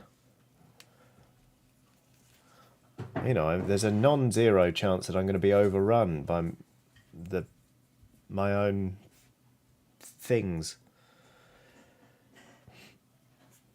Mrs. Treeman says, I'm working on a special surprise requiring the postal address of your P.O. box. Could you please DM it to me here or in Discord? Sure. For now, it's just in the chat if you want to write it down, but if you remind me on Discord, I will also send it to you.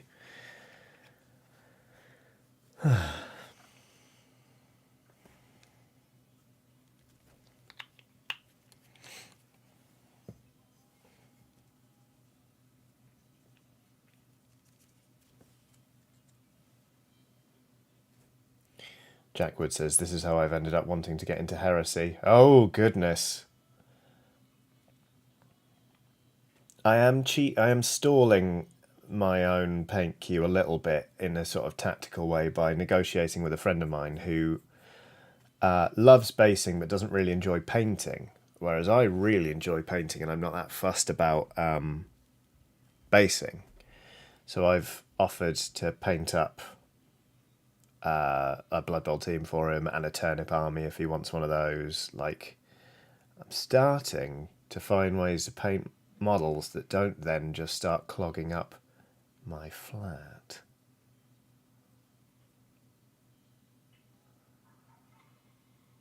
But we'll see how that goes.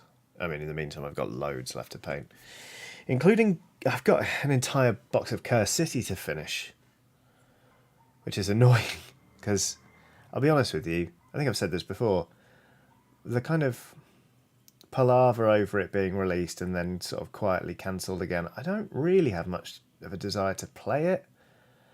But also, who's going to want to buy a copy of Curse City where half of the models have been painted and half of them are on the sprue? Like, I should just chuck it at someone, figuratively speaking. Not just going to go out to the street and hurl a copy of a Warhammer game at somebody. Well, I mean, I could. Well, fuck it, why not, you know. First time for everything.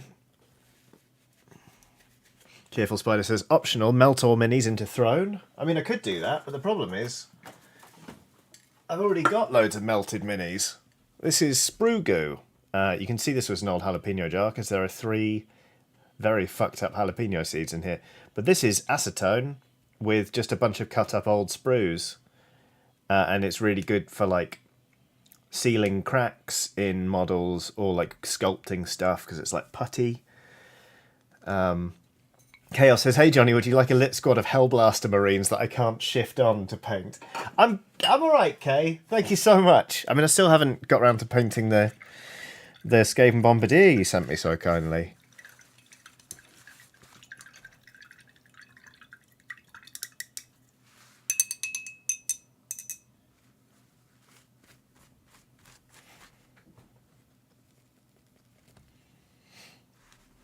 We'll all find, you know, the right balance eventually with our piles of unpainted models, I'm sure. Yasmin Worry says, it's blue? I don't know why the acetone went blue. I think it is something to do with the fact that that jar used to contain jalapenos, because I also used an old pesto jar, and the acetone in that went yellow. Very weird. You could start a model amnesty in the Discord, says Travelling Potato. There is actually already a swap shop thing, so I could just be like, does anyone want this? But I'm going to do an audit and see what I've got and what I want to get rid of and what I should keep. I should keep my Skaven army, even if I'm never going to use it again, you know, like... because I'll only regret it 20 years down the line. I'll wake up one night and be like, why did I let all of those little painted rats go?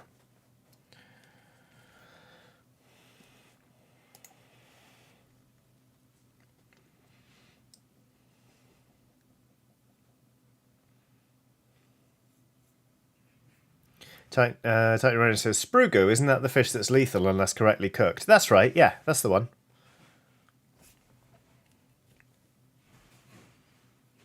I missed painting a bit of brown on that bit of the model there. Christopher Needham says, blue jalapenos? No, again, I don't know. I mean, this jar was even washed, but for some reason the acetone went blue. I don't know why. It's very, very strange, but I haven't really questioned it, nor have I actually used the sprue goo yet, and I really ought to. But that's a task for future Johnny, probably.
Jesus, what was that?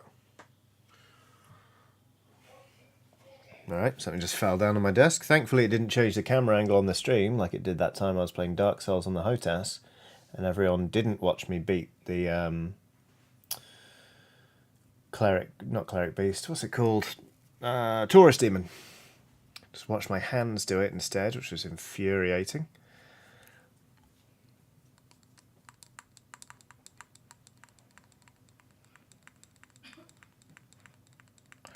Technorana says, what is sprue goo used for? So, like, sometimes you get pretty big cracks, not cracks, but like seams in models, where like it's been molded and it doesn't fit together perfectly, and you can use those to smooth them over. Or like there's a YouTube channel that sort of showed me how to make sprue goo, and what they did was they got old bits of sprue, like, come on you bastard, this, and then they would just fill that with sprue goo and make like a tile. So they were making Necromunda terrain basically out of old sprues. But I haven't had anything I need to use it for. I was thinking about maybe using it to sculpt some like terrain bits in turnip or whatever, but we'll see.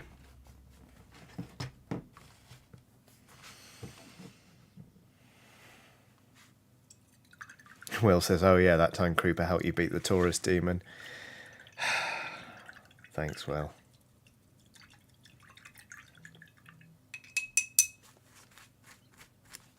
Where's my phone going off? Give me one sec.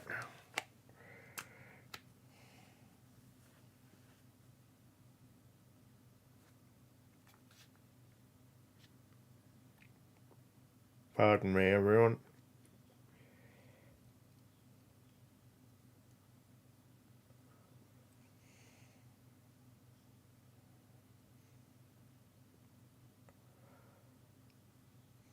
Okay. Mattress757 says, how long does sprue goo take to dry? I mean, basically the acetone has to evaporate, which means that the plastic then goes hard again. So you've probably got about an hour to work with it, maybe a little bit less. Because you know, acetone does evaporate fairly quickly, but it's not a thing where you can just like pop a blib on there and sort of stick something on and just it'll hold after a minute, you know. Like it's not super glue, but it has its uses. I should try and find a project for it, actually. Why not?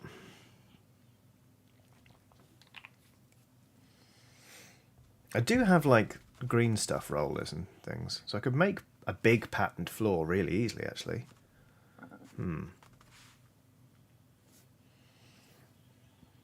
Intriguing.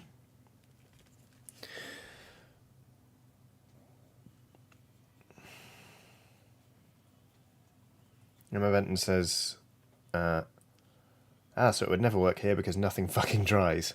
You're in one of those humid states, are ya?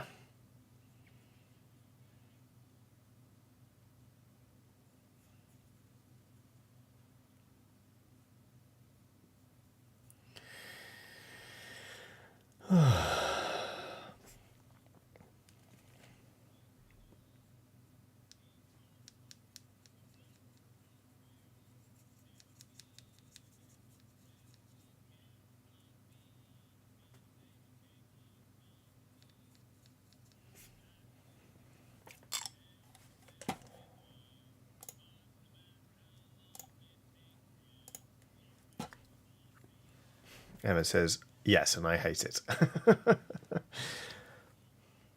Traveling Potato says, can you mould with it?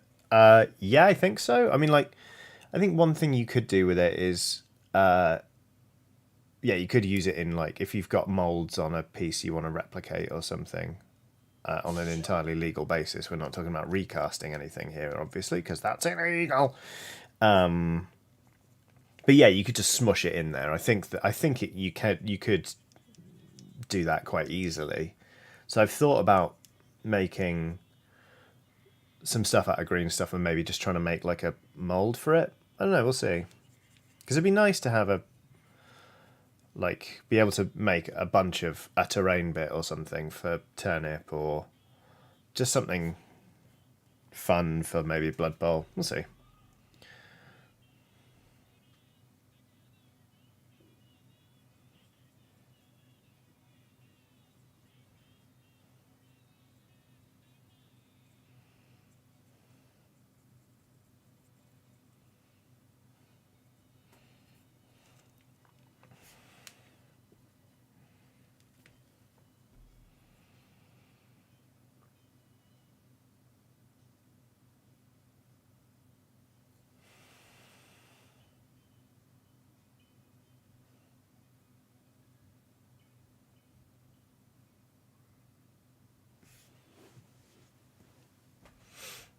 Emma Blass says most lacquers, resins, etc. solidify by the solvent evaporating, so cure times depend on humidity and can sometimes be soft for ages. There you go. It's fairly it's quite muggy here at the minute, to be honest, which I hate, but so it goes.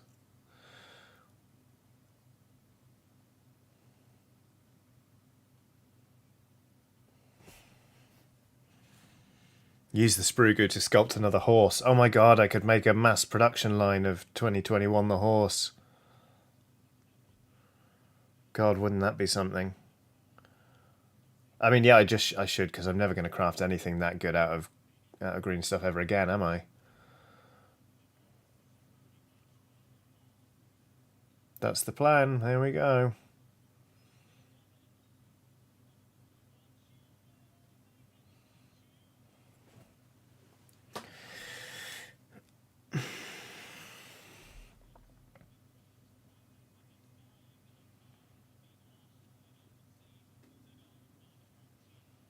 Oh, I forgot to paint your face, didn't I, sister? Oh well. Well, we'll catch up to that. That'll be fine. Right. Jack Wood says, please no. No, okay, fine. Well.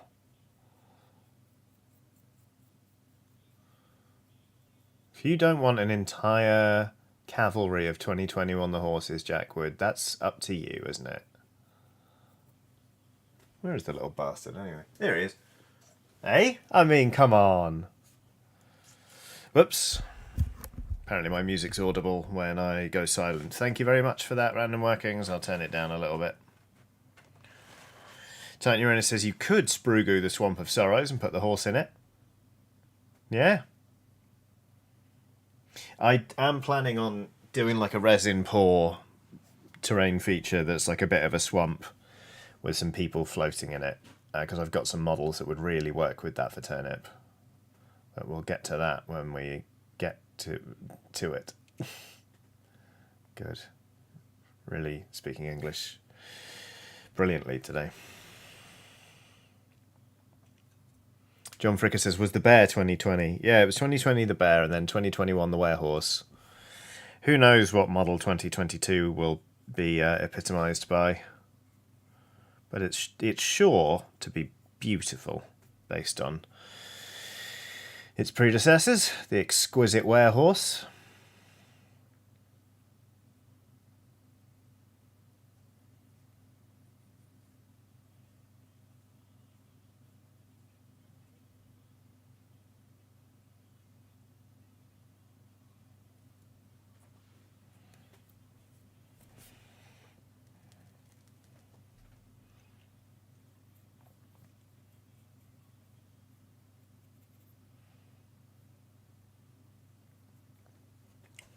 Slightly clumsy painting there, but there we go.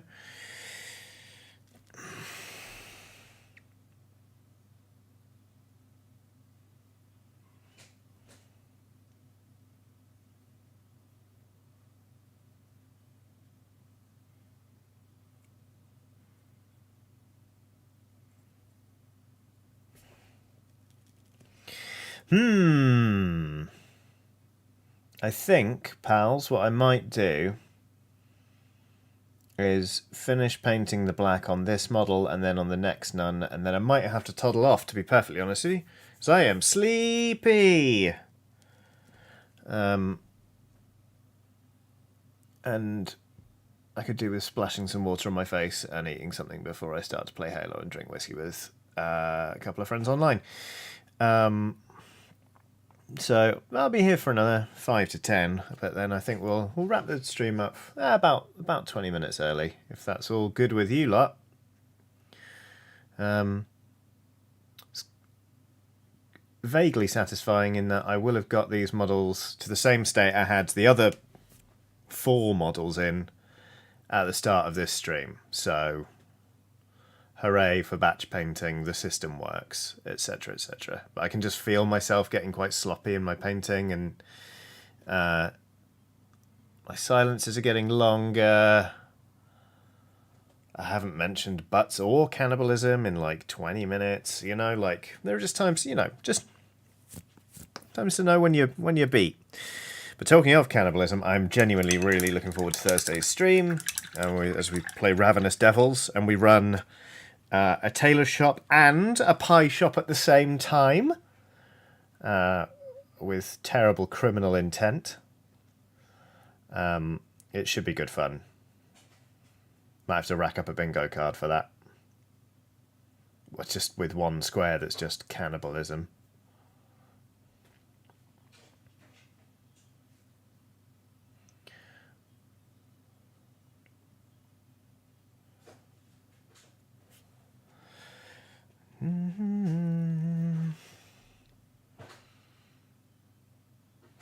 And then, yeah. The rest of the week I'll be making new episodes of Press Any Chiodini. I'll be finishing up the issue of Weird Tales of Adventure that is slightly delayed from last month. Just generally having a good time here on the internet. I know it's only Monday, but it feels incredibly like a Tuesday, which is a very boring thing to say. But I guess what I'm saying is I'm relieved that I've got a day tomorrow where I can just do some writing on an RPG. Might even find a cafe or something to write in. Be one of those wankers.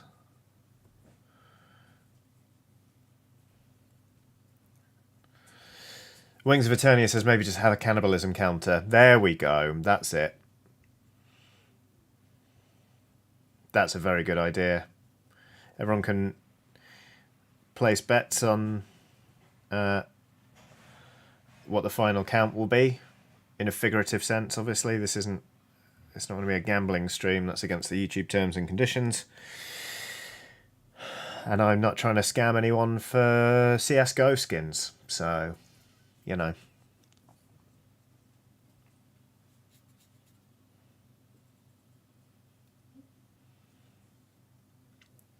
Bit of an older reference, but I think that checked out.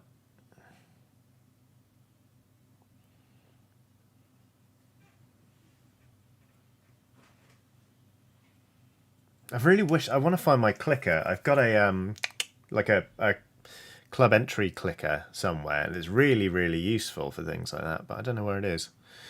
I'll try and dig it out before Thursday. Right. Okie dokie. Wow, everyone's saying at least 200, at least 300. Cheerful Spider says scamming people for actual skins. Dull. Incredible. Incredible. All right then. Oh, yeah, I think we're going to call an end to a stream there. Thank you so much, everybody. I'll show you what we did. Obviously, we started out with just this nun painted, but by the end, we'd painted 1, 2, 3, 4 more battle nuns, looking like they've stepped straight out of Mortal Kombat, and then The other 5 have been got to about this stage, so another couple of hours work and I'll have finished the kill team, which is exactly where I wanted to end up. So thank you everybody for keeping me motivated. I hope if you were crafting that I managed to do the same thing. Wraith Shadowhearts on a super chat saying thanks for the mellow/silly stream. Oh, lost a family cat this weekend and this was a nice distraction. I'm very sorry to hear that. That is rough. When pets go, even if you sort of expect it or whatever, it's always really tough. So my sympathies. I hope you feel better about it soon. And yeah, thank you very much for the super chat. And I'm really glad that I could help out. I really like doing these streams. It's another one of those things where it's like I'm not because I'm directly supported via kind people on Patreon. I'm not chasing down sort of the things that always drive the most engagement. I'm not having to stream the latest video game. I'm not just streaming video games because more people do watch me play video games, which is totally fine. But like I'm really glad that there is a solid core of people that does just like watch the hobbying stuff and chip in and sort of get something out of it. It's one of my favourite things I get to do. So I'm really grateful that I do get to do it. And that's all down to you lot. So Emma Benson has stuck a link to the Patreon in chat, actually. It's patreon.com/Johnny Chiodini. So yeah, thank you again for your support and for being here in general, really. It's really, really lovely. And I will catch you later on this week. Like I say, I'm back with Preston Chiodini on Saturday. I'm back on Thursday for some hilarious cannibal shop running fun. But in the meantime, I just want to say thank you again very much for watching and have a lovely day. Goodbye.